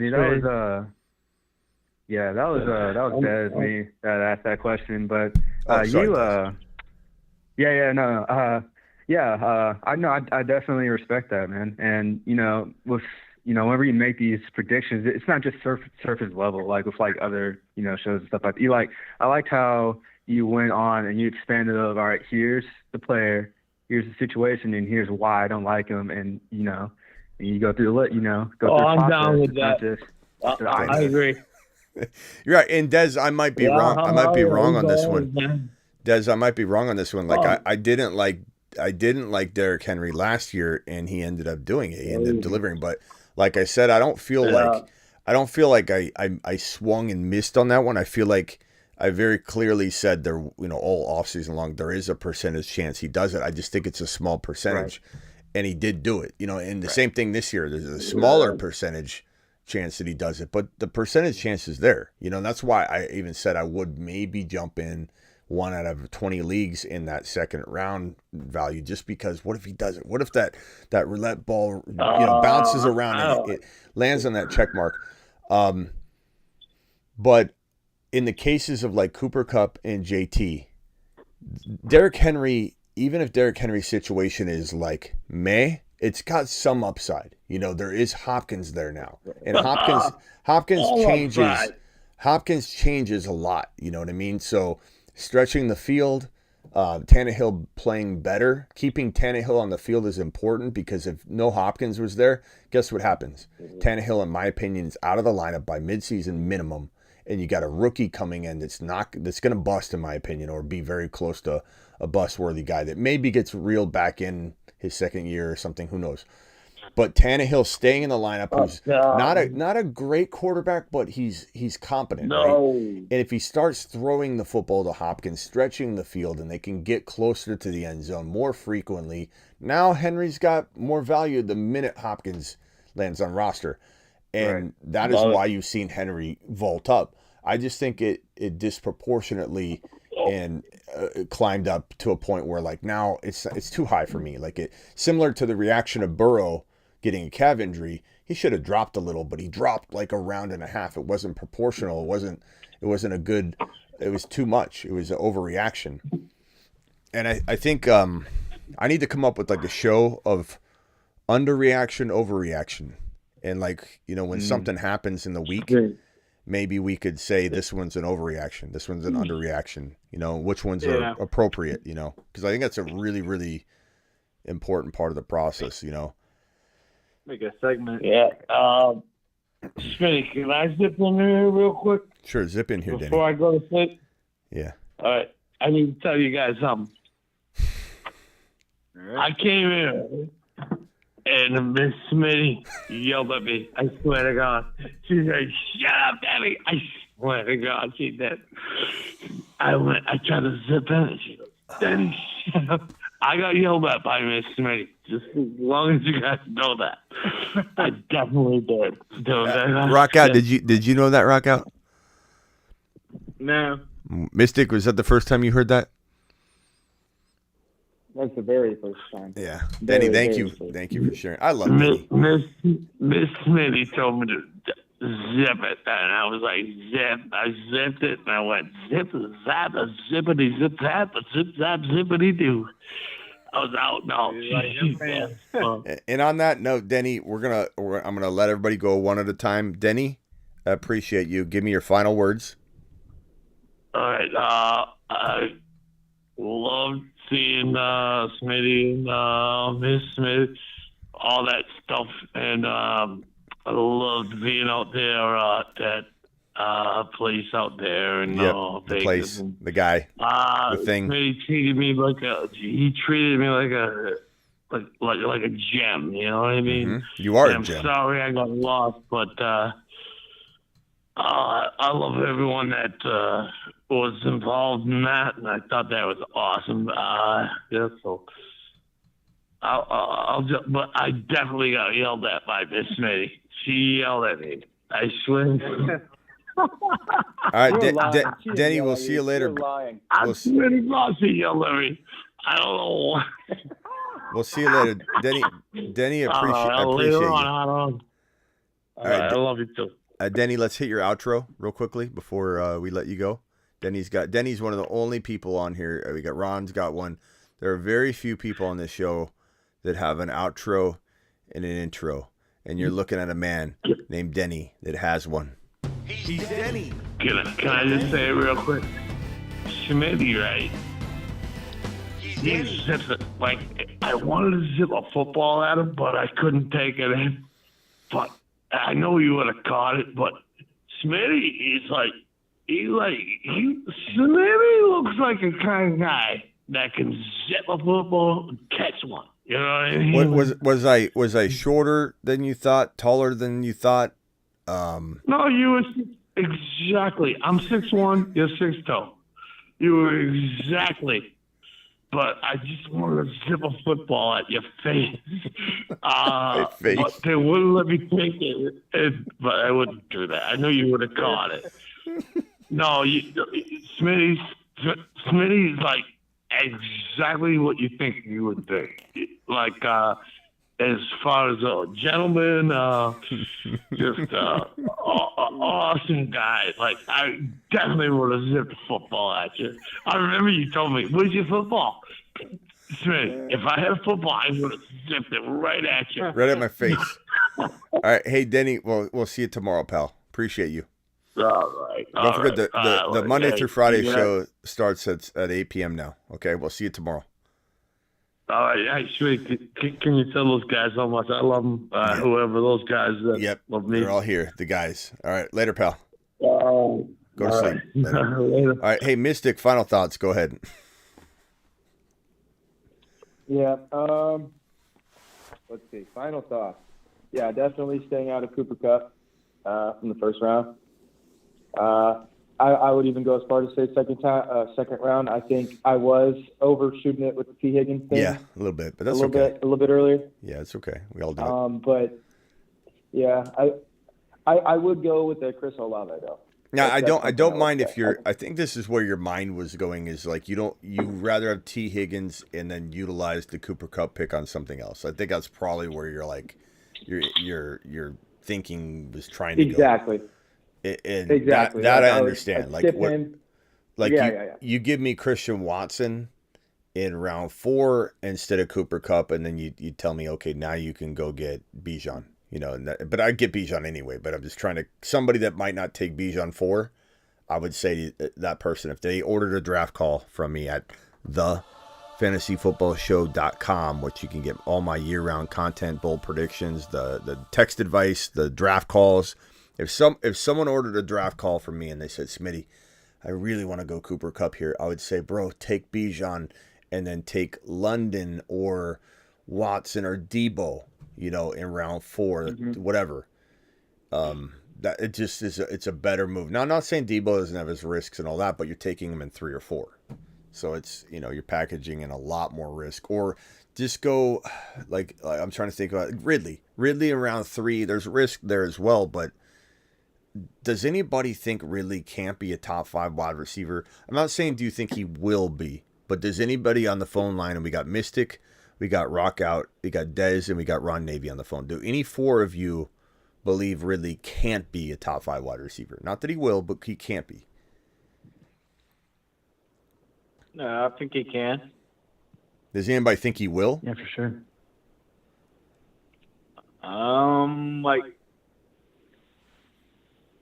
I think it goes both ways. I think he could very easily I think he'd very easily be a top 10 just based off his quarterback production. But top 5, I wouldn't be at all I wouldn't be shocked. I would be like, yeah, probably. I wouldn't be shocked. I just don't know how it's going to get spread out between all the receivers and tight ends in Jacksonville. I just think like he's so close to Cooper Kupp.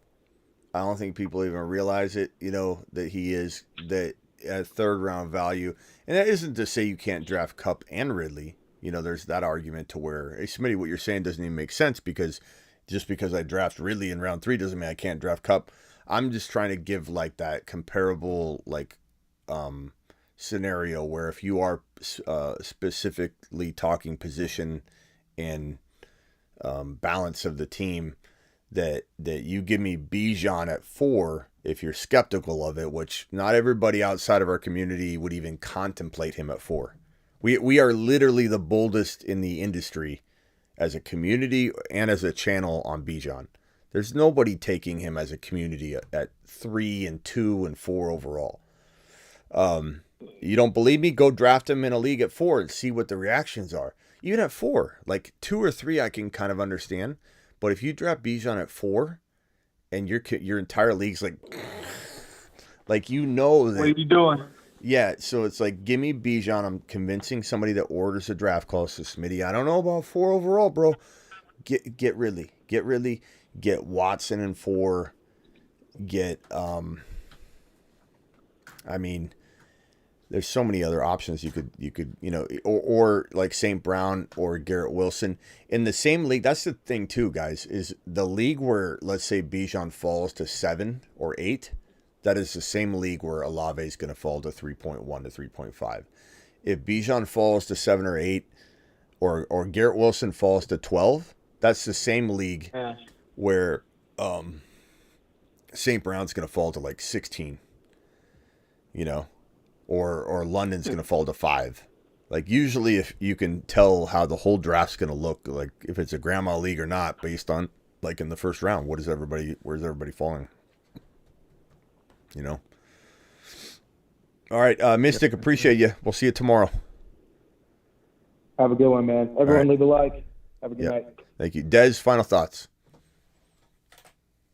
Yeah, it's when I subscribed a couple weeks ago, you definitely have convinced me thoroughly on a lot of these where you come in, you have your questions about, is Breece Hall going to be healthy? Will Bijan be that guy in Atlanta? And now with this Cooper Kupp situation, right? I think it's very important, especially in these underdog drafts where we are ahead of the curve. And I really appreciate how, Smitty, that you try to put, this community ahead of the curve, on the forefront of innovation. So, yeah, definitely, going to be a lot more.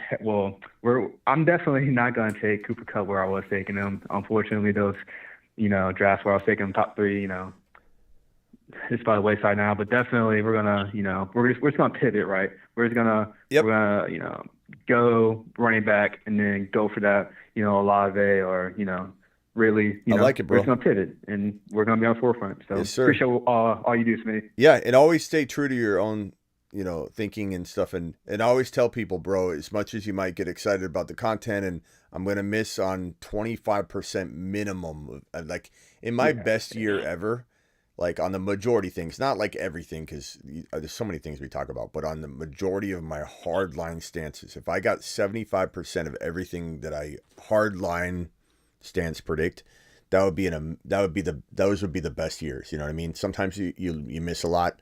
Last year was statistically probably pretty rough year because there was Breece Hall, Javonte.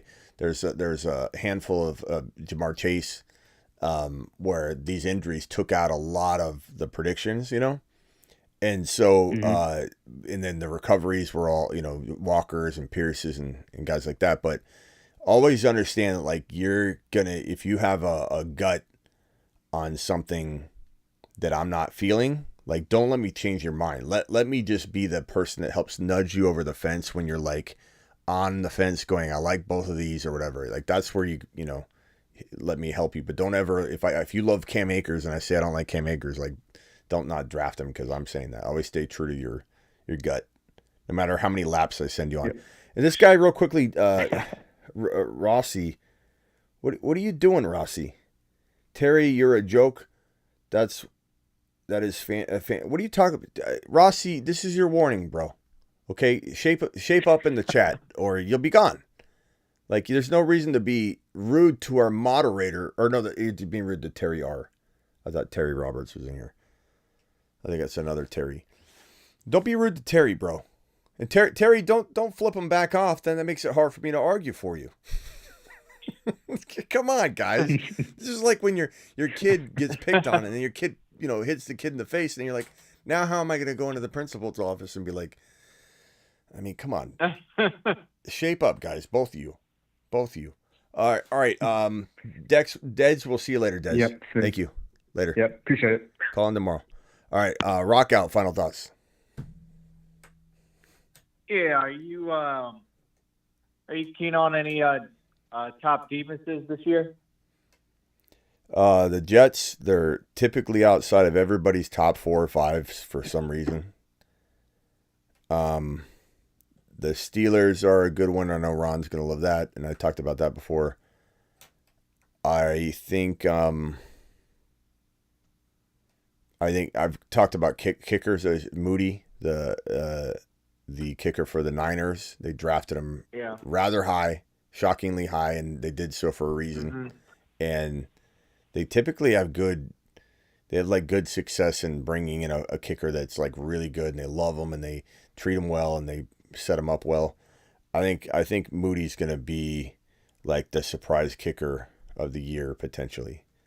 So of the kicker and defense situations, I'd say those are the ones that I like the most that are being overlooked. Fair enough. All right, we'll see you tomorrow. And yeah, Eagles of course, but Eagles are a highly ranked team. You're not gonna slip past anybody. All right, see you, Rock out. And we got the Doc back in the building. Doc, I don't know if you're in the middle of a dog surgery or what, but we had you on the line earlier. We kept checking back with you, but we couldn't get you back on the line. We just saw that you were on hold. What happened? Is everything okay? Was there emergency like alligator surgery or something? No, it was actually a capybara, but a what? A what? A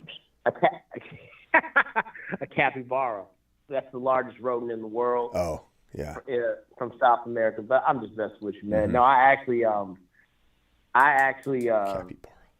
I was at the gym, and for whatever reason, man, I took my headphones off, and I had forgotten that I'd called. And when I came back, I was like, "Oh snap!"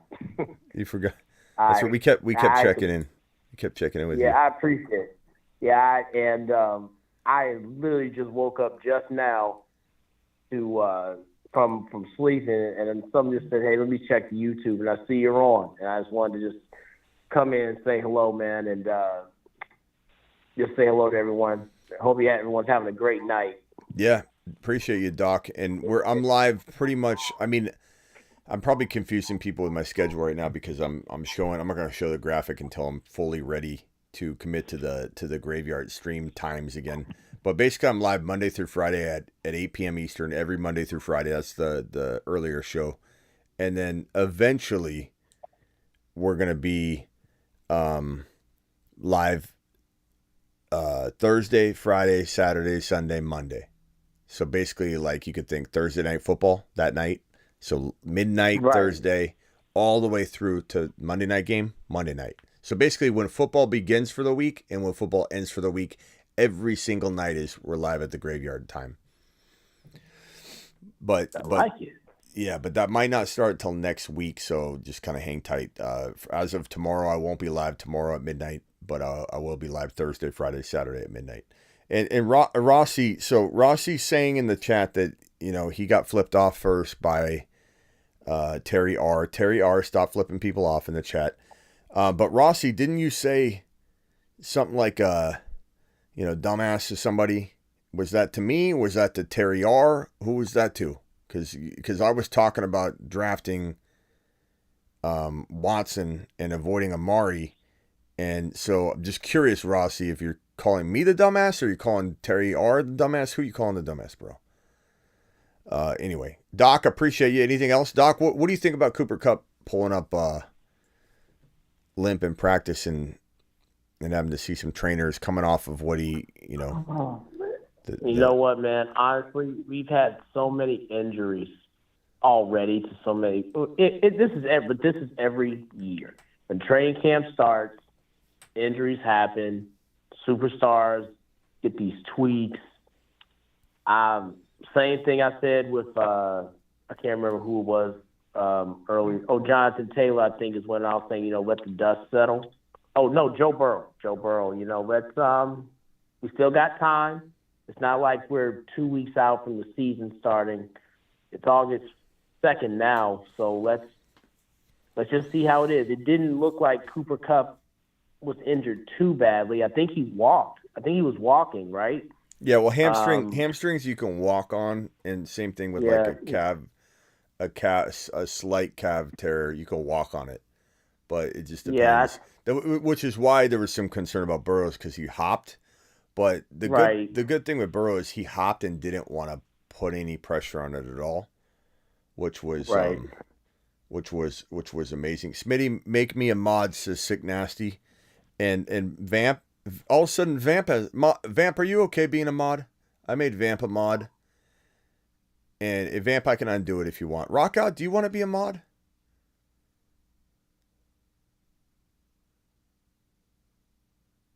Rock Out. Oh, he's off the line. No, he's there. Rock Out, are you there? You already let him go. No, Rock Out's here. He's still here. I thought you just left before you talked to Duck. Yeah, Sick Nasty is a mod. Sick Nasty's a mod. Boy, we're all in trouble. Sick Nasty's a mod. Vamp is a mod. Vamp, you okay with that? I don't know if Vamp answered yet, but congratulations to our 2 new mods. I'm not making Ron Navy a mod, and this is not because I don't trust him. I trust him as much as I can trust anybody, but I don't want him. I want him to be free reign. You know what I mean? Like I like Ron being in the chat the way he wants to be. He doesn't have to be beholden to any higher, standard or he just needs to be him. So this is not a bad thing, Ron, that I don't want to make you a mod. I don't want that for you. It's too much responsibility for a man that's going off hinged. You can't. We've already talked about that a time ago. Yeah. Sick Nasty, congrats. Vamp. I'm sorry I didn't make you guys mods earlier. Rock Out says thanks, but I'm good. See, Rock Out wants to be like Ron. He just wants to roll commando style, just uninhibited. That's a good man. Yeah. A good man. All right. Hey, Doc, any final words? No, not really. Once again, with the injury, I'm just kind of taking this a day at a time, man. Every day it seems like another superstar is getting some type of tweak or injury. I'm just hoping that by the time season starts, all these guys are ready to rock and roll. Especially, some of these rookies, getting started. I am a little nervous about, oh my gosh. I don't know. I had a premonition about some of the running backs like Bijan, Jameer Gibbs. I'm like, man, because especially with all the running back trouble with the finances, it would only seem how much. I mean, it just seemed like some injury could occur to those guys. Not wishing that, knock on wood, but that's the only thing I get nervous about during this time of year. Yeah, the one thing I'd say, and thank you, Sick Nasty and Vampy for being mods. The one thing I'll say that just be cautious of is don't put all your eggs in one basket with Cooper Kupp right now. But honestly, right. Bro, the fact that we haven't even seen him return to his form and he's already banged up again is very worrisome in that offense with that situation with that quarterback, which the team tried to get rid of and they couldn't trade him. There was an attempt to trade him. A report came out. They didn't necessarily want him back and he kind of just showed back up. So I don't know. I'm just not feeling the continuity and the vibe there. I think it's potentially going to implode. And being 30 years old, as much as that's young to a lot of us, I would die to be 30. But he's just not set up to likely have a 17 game blow up season, and he looks sluggish out there. It wasn't like he looked elite and he kind of pulled up and it was like, oh, he's back to his form. And we're like, holy crap, he looks smooth. Like Ridley looks electric. Now, Ridley did potentially get a little banged up today. It didn't sound like it was anything big. He just was held out, I guess, maybe rest, maybe soreness or something. But Ridley's been out there looking massively impressive. And is quick, so much quicker than every single player on the field. It's insane. That's the thing about Ridley that I really liked when I watched tape of him last 2 days. It's not even the catches because So I'm not really a big highlight guy during practice. They're in shorts. They're not hitting each other really, so they kind of have it where these offensive guys can really show out. So I'm looking at his cutting ability, route running, and the one thing that I see with Ridley that he had in Atlanta, his speed is still there. Yeah, he still has the ability to separate. And I when I said on the show a couple of weeks ago, I really do think Calvin Ridley has the ability to lead the league in yards per reception. I agree, bro. Still see that. I still see that guy. I agree. And it's questionable too, like if Father Time's going to catch up to him because it doesn't matter if you've had time off or not. Or, I mean, it's a debate. This is a debatable topic. Or at his age, being very close to Cooper Kupp, like a year or so, is Ridley 30, 29? Well, I think he's 29. I don't even think Ridley. I don't think he's the 29, is he? Really, is that old? He let's see, how old is he? Let me look it up. Calvin Ridley. I thought Ridley might be 27. How old is Calvin 27. Ridley? Let's see how. Calvin Ridley is 28 years old. 28. 26. December 20th, He turns 20. He turns 29 this year, though. So to me, like, so he enters next year at 29. Okay. Wow. I didn't think he'd been around that long. I thought, when did he come into the league? 2019? 2020? Did he say 28? Ziggy, how old is Calvin Ridley?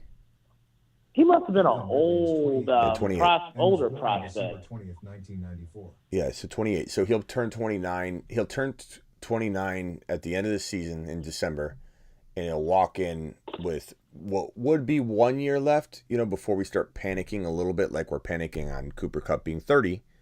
But I think because of his hiatus, maybe he has like two years left after this year. But it's always case by case and year by year, So like, but for me, this just smells like a really bad situation. The team, the quarterback, the injury, the fact that he wasn't 100%, the fact that he looked sluggish out there before he got injured today, and just didn't have his quickness. And granted, he's building up to that, but to get hurt while you're trying to get there, that it's just not a good sign. And the fact that less than a month ago he was saying that he hopes he gets ramped up so he can start going full go.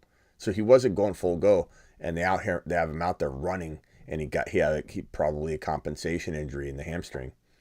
I'm just not feeling it. I wouldn't be surprised if Cooper Kupp was very questionable for week 1. But we'll see. That's fair. But I could be wrong on that. But yes, hey, appreciate you letting me talk on the show. Everybody, I'm about to head on out. All right. See you later, Hey, guys. Doc. Yeah, what's up, man? Can I ask you a question? Hey, sorry. And I know you come here for football, but, I've been on the show, and then all of a sudden I got to leave because my dog's having spasm, right? What happens with her is she comes up and asks for help, but she's like can't move, and her stomach gets really hard, and it's like she can't breathe. So I gotta push on her stomach and keep on pushing it, and eventually she'll cough up and she'll be okay. But is that something to be concerned with? How old is she? She's old. She's almost 13. But she's been doing it for a while. She's a Pomeranian. So make sure I understand. So she'll walk up to you and just lay down and have trouble breathing? Is that No, she comes stomach? Up.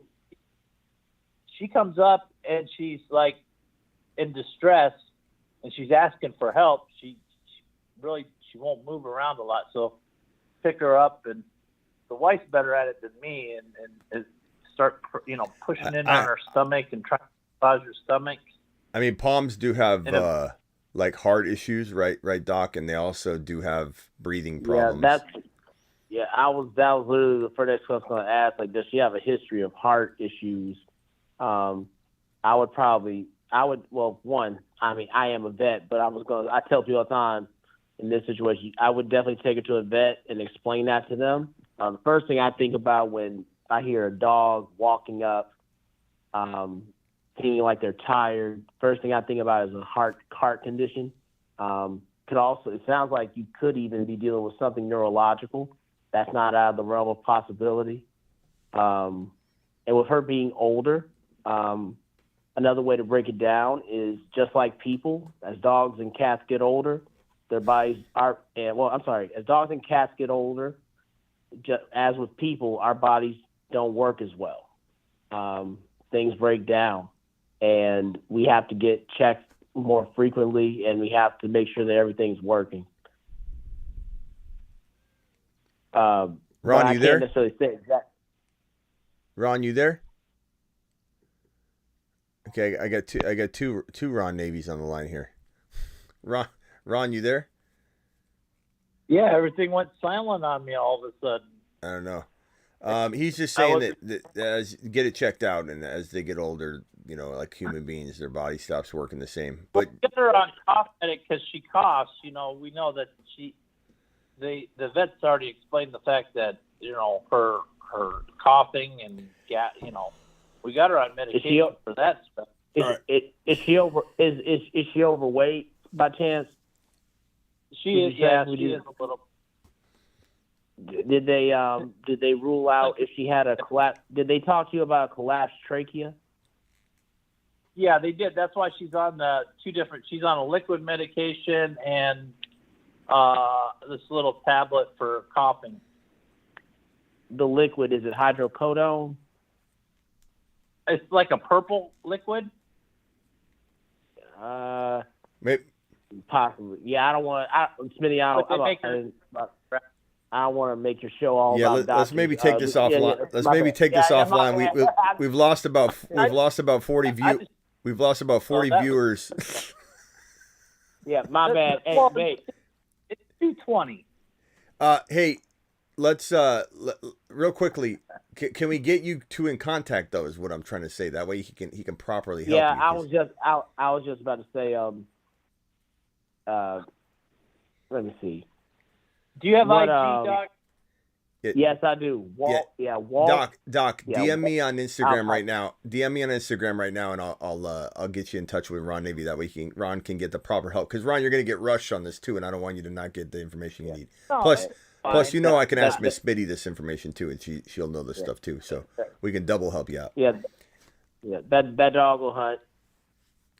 So yeah, DM me if you could, and we'll try and figure that out. But Pomeranians, we had a Pom, and I didn't mean to make you talk shop, Doc. I know you come in here for football, not bet stuff, but no, you're fine. I mean, I didn't want to take away from Smitty because I know he's ending the show anyways. So I mean, I figured I'd ask at the end. That's true. Of the show. That's true, Ron. That is true. We were kind of winding it down. But so Ron can sleep tonight. Is there anything, Ronnie, does he need to rush to the doctor right now? Does he need to get in the car, put the dog in the family truckster and get on over to the hospital, or are we good? I don't think it doesn't sound like it. Not from what he described to me. Yeah, okay. It does sound like it probably be some heart thing, or Palms always have a heart problem. It seems, right, Doc? But breathing. I mean, it could happen. Yeah. Yeah, the biggest thing with them is the trachea, the collapsed trachea. Mm-hmm. And she does have that. But, once you massage her and then her stomach will get, back to normal, and she runs around and starts begging for food again. Oh, wow. Okay. Well, it's because you're feeding her those steak dinners, Ron. Ron's got lobster and steak, and I mean, I'm sure the doc doesn't appreciate that. Okay, hey, I gotta run, guys. Doc, appreciate you calling tomorrow. Okay. Thanks. All right. Well, hey, right, nope. Rock out, are you there? Rock out's he's in the chat, but he's also on the phone, so I'm gonna hang up on him here. John S., I'm so sorry I haven't given you any time, but go ahead. You got 20 or 30 seconds. No problem. Thanks for allowing me to call on the show here. Yeah. Hopefully Cooper Kupp's okay. But I just want to know your thoughts on Van Jefferson, as he could be still a late flyer. I suppose. Is he moving up your board? I suppose, but I think Dayton, are you still here, bro? Or Danton, are you still here? Hopefully you're still here. I guess I somehow missed this one.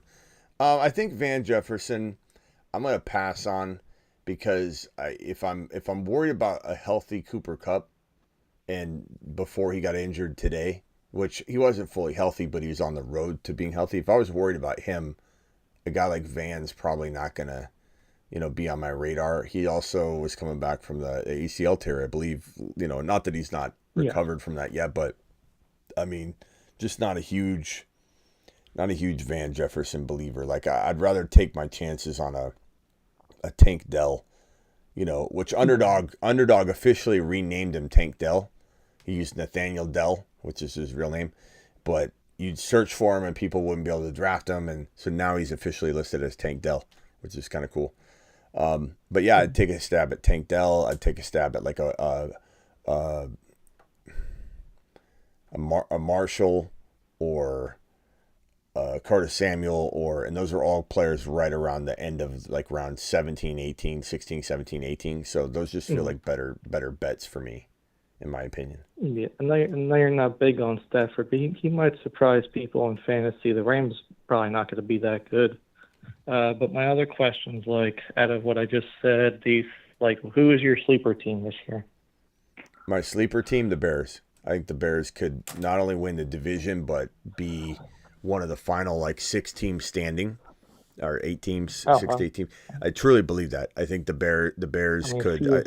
Justin Fields could be NFL MVP. Yeah. He's got such an uptick in NFL MVP votes in Vegas. That report came out today. I just think Fields is headed to the moon, and they're a surprise team. I think the Lions will do really, really well. If the Bears don't win the division, the Lions will. And I think the Bears or the Lions probably are facing off against, if it's not the Niners, if the Niners fall apart like they're very capable of doing, because it just takes one injury with that team, I think it's the Eagles versus either. I mean, it would be. Yeah, I would say. I would probably say the Pennsylvania, so I'm an Eagles fan. Yeah, the Eagles are definitely. I think that the cemented in. They've got a fast pass to the NFC Championship game. I think they're sitting there. Yeah, who are they going to face? We have a rough schedule. Yeah, but you got I think the over unders at 11.5 wins or losses. Yeah, I don't care about that. You guys have a dominating squad, top to bottom. Number one offensive line, number one defensive line, top 1 to 5 quarterback, top probably easily top 1 to 5 wide receiver room. You could say that there are for teams AJ that are, Brown. Yeah. Yeah, I mean, bro, you got, if you include your tight end as well and Swift, it's probably the best pass catching. Quad in the league. Swift is like a more fragile about him. Yeah, they are running him out wide as a wide receiver a lot, and a lot of people say the Eagles won't throw to him because they don't throw to their RBs. Well, they're using him as a wide receiver. So get excited, bro. And that means Kenny Gainwell can be on the field at the same time, and he won't necessarily pull anything away from him. So we'll have to see. Gainwell's definitely a sleeper. If Swift catches 5-6 passes, he'll get you 70 yards and a nice shot at a touchdown. So it's a really good. You just got to stay healthy. Big question mark. All right, hey John, calling tomorrow. We'll be live tomorrow. I'm live 8 p.m. Eastern every Monday through Friday, and then live soon. I'll be live Thursday, Friday, Saturday, Sunday, Monday. So all of the football week. Yeah, we got the first preseason game on Thursday. I'm excited. Yeah, buddy. All right, pal. We'll see you tomorrow. Take care. All right, Ron, final thoughts. Sorry about rushing off with the dog. I am trying to get out of here too, and I didn't mean to. I'm definitely going to take care of you by getting you back in touch with Doc. And plus, like I said, you can ask these questions to me, and I can get answers for you because Miss Smitty's got all this knowledge. Yeah, well, I just figured I'd ask him since he was on the phone and things down. So I wouldn't ask him in the middle of the show. I know. Anyway. You know who George Pickens caught that pass against, right? You know who he was going up against, right? Who? Did you see who he was going up against? Who are you? Say it again. I didn't hear the comment. Joey Pickens, when he caught that awesome pass in practice. In practice, who he's going up against? I asked. Oh, who? It's Joey Porter Jr. Oh, nice. Yeah, I thought maybe that was him. And when he handed him the ball, Joey didn't like that. He threw it back. So they're going to be making each other a lot better. That's the iron sharpening iron. Same thing as what's going on in New York with the Jets. I mean, the thing about Pickens is that play, and if anybody wants to see that Pickens catch, it's a phenomenal catch. It's on Instagram. I know it's it's not even the preseason. It's doesn't matter. He did it all last year. Yeah, he did it last year in regular season. Yeah, the one-handed catches, the sideline catches. Go watch it. Is just incredible. Go watch it on my Instagram. Go watch it on my Instagram, guys. It's an amazing catch, and it just shows you, like, if you look at the details of it. Like I always say, don't look at the preseason to convince you of something you didn't already think, because that's where you're gonna get in trouble. Or the combine. Don't let the combine make you like a player you didn't like. That's where you get in trouble. But the combine, the preseason, scrimmages, practices, it's a fine tuning of taking in information and knowing what to take in and what to spit out. But when you watch Pickens, you should see this difference in him, the change in him. Like he's got that diva, and I don't mean it in a bad way necessarily, but that diva mentality right now, which is like, it makes you think, okay, he thinks he's the number one wide receiver on the team. And he is the number one wide receiver on the team. But to know that he knows that, and the way he's like carrying himself, like this is his season, he's going to eat and he's going to tear it up. That's what you love to see. He's taking control of, Remember when I was talking about him and I said, he needs to expand his route running tree and get better at his routes other than just the outside. And Pickett has been saying he came in this year and he is like so much better with his routes, so much crisper. He's running the whole route tree. He has really, really made big improvements as far as from what Pickett says. So, all right. yeah. All right, Ron. Pickett's really big up. And gotta as far run. as JT, I faded him all last year. You were off of him a little bit, but then you got back on him, and I never got on him. And I haven't even drafted him this year. Yeah, I wish the guy all the luck, but yeah, with that offensive line and his injuries, I just kind of like stay away from him. Must avoid. All right, Ron. Yep. Appreciate you. All right. Later. See you tomorrow. Later. All right, guys. I need to get to these super chats real quick. I'm so sorry. There's a couple of these here. Danton, I appreciate you. Danton, are you still here? Hopefully Danton's still here. Where's Danton? Danton, are you here, pal? He says, can you take Bijan if JJ Chase are gone? Danton, you must be new to the community, and I appreciate you being here.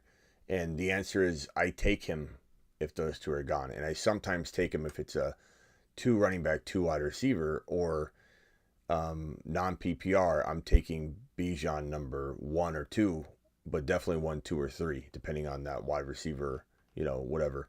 So hopefully you're here, Danton. I hope you heard this. Please speak up if you're here, so I know you're here. And I'm sorry it took me so long to get back to you on that one. Giovanni, are you here, my guy? Hey, Smitty, my wife says you're cute and you look exactly like Brad Pitt's cousin, Stu Pitt. Thank you, Giovanni. That's uncomfortable, but we'll go ahead and roll with it. To the moon. To the moon. Thank you. I appreciate you. I'm sorry if I took so long to get back to me, or for me to get back to you. If you could please let me know if you're here, so I know that you were taken care of. So Giovanni, I appreciate you. I'm so sorry about the delay. Slayer celebrating his 10-month anniversary here. Christian Watson or Calvin Ridley, 3rd wide receiver. Give me Ridley, but I love both of them, and I want both of them on my team. But Ridley's got that almost like top of round 3 upside. Watson's like that mid-3rd to 4th round appeal. So I love both of them. Slayer, are you still here? Please let me know if you're still here. And to my new mods, Vamp and Sick Nasty, appreciate you guys both. But please be very careful with the power that you now have invested in you. I don't want you to just anybody that gets mad or something to just ban them. We that's a last resort here. Put people in timeout, warn them, and then let them change their behavior before you just, kick them to the curb. But timeouts are okay. Warning first, then timeouts, and then, something gets crazy, then or somebody comes in, their whole purpose is to just, cast hate immediately, or like when the bots come in or somebody comes in saying something awful, you just obviously you know when to do that. So appreciate you. Thank you, Slayer. Hopefully Slayer is still here. I'm hoping that the other two individuals are still here. Corey, you still here?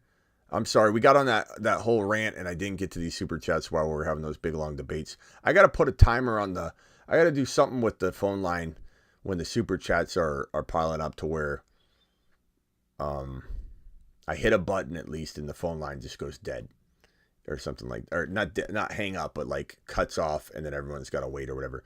Bust in the first and second rounds. AR will vulture TDs. The O-line never improved. Don't see any receivers to get the defense back and out of the box. I agree, Corey. Corey, appreciate you. Thank you for dropping that super chat. Slayer is here. Smitty right on. Appreciate you, Slayer. Sorry about the delay. Casey, are you still here? Or Corey, are you still here? Appreciate you, Corey. Thank you. And Vampy, really enjoyed the reality TV show. Cool to see you trying different content styles. Thank you, Vampy. There will be more of those. Appreciate you. And Steven's here. Steven says he's still here. Are you still here, Steven, or is I can't see if I don't know if my comments are jacked up right now. I might need to restart my computer. Okay. Well, that's all she wrote. Sorry about the super chatters if you guys left and you're watching this later. I appreciate your super chat. I'm sorry about the delay. Don't be scared to lay the hammer down, sick nasty, says Jordan. Just be mindful. Appreciate you all. Thank you to my new mods. Thank you to all my super chatters. Thank you to everybody that's here. Thank you for spreading the word about the show. Owen with this first super chat of the night gets a standing ovation. Mashed potatoes! Thank you, Owen. Appreciate you. Owen with a super chat. That boy, rock out, smoke. Don, appreciate Don. Smitty, disapprove. Should have your thumb down image. I'm going to work on that. Appreciate you. Good thinking. Steven, thanks for stopping by. Danton, Corey, Vamp, Corey, and Giovanni, thank you for your super chats, which I don't know if you guys are still here. Let me search and see if Giovanni. Gio, I'm still here, Smitty, he said. Thank you, Giovanni. Appreciate your super chat. You are the man.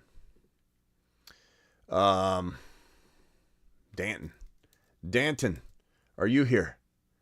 Bijan rushing champ, says Danton. Danton dropped a super chat, wanted to know if can you take Bijan if JJ and Chase are gone? Danton also asked, dude, is this live? It sure is, Danton. I just didn't respond to you in time. I'm sorry, bro. I'm sorry. Danton, if you're here, let me know. This really bothers me. All right, I'll see you guys all later. Get Bijan, baby. Hi, my name is Bijan Robinson. I like long walks on the beach. And, well, I also like scoring.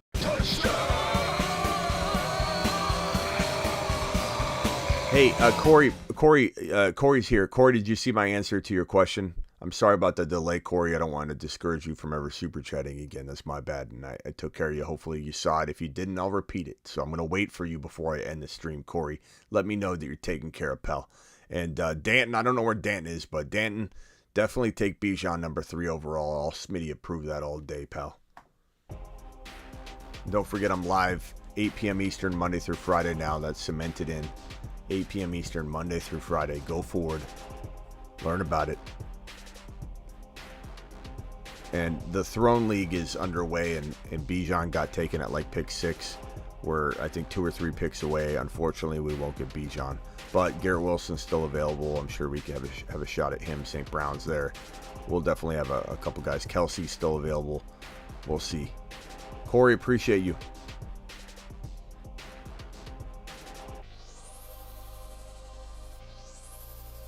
Thank you, Corey.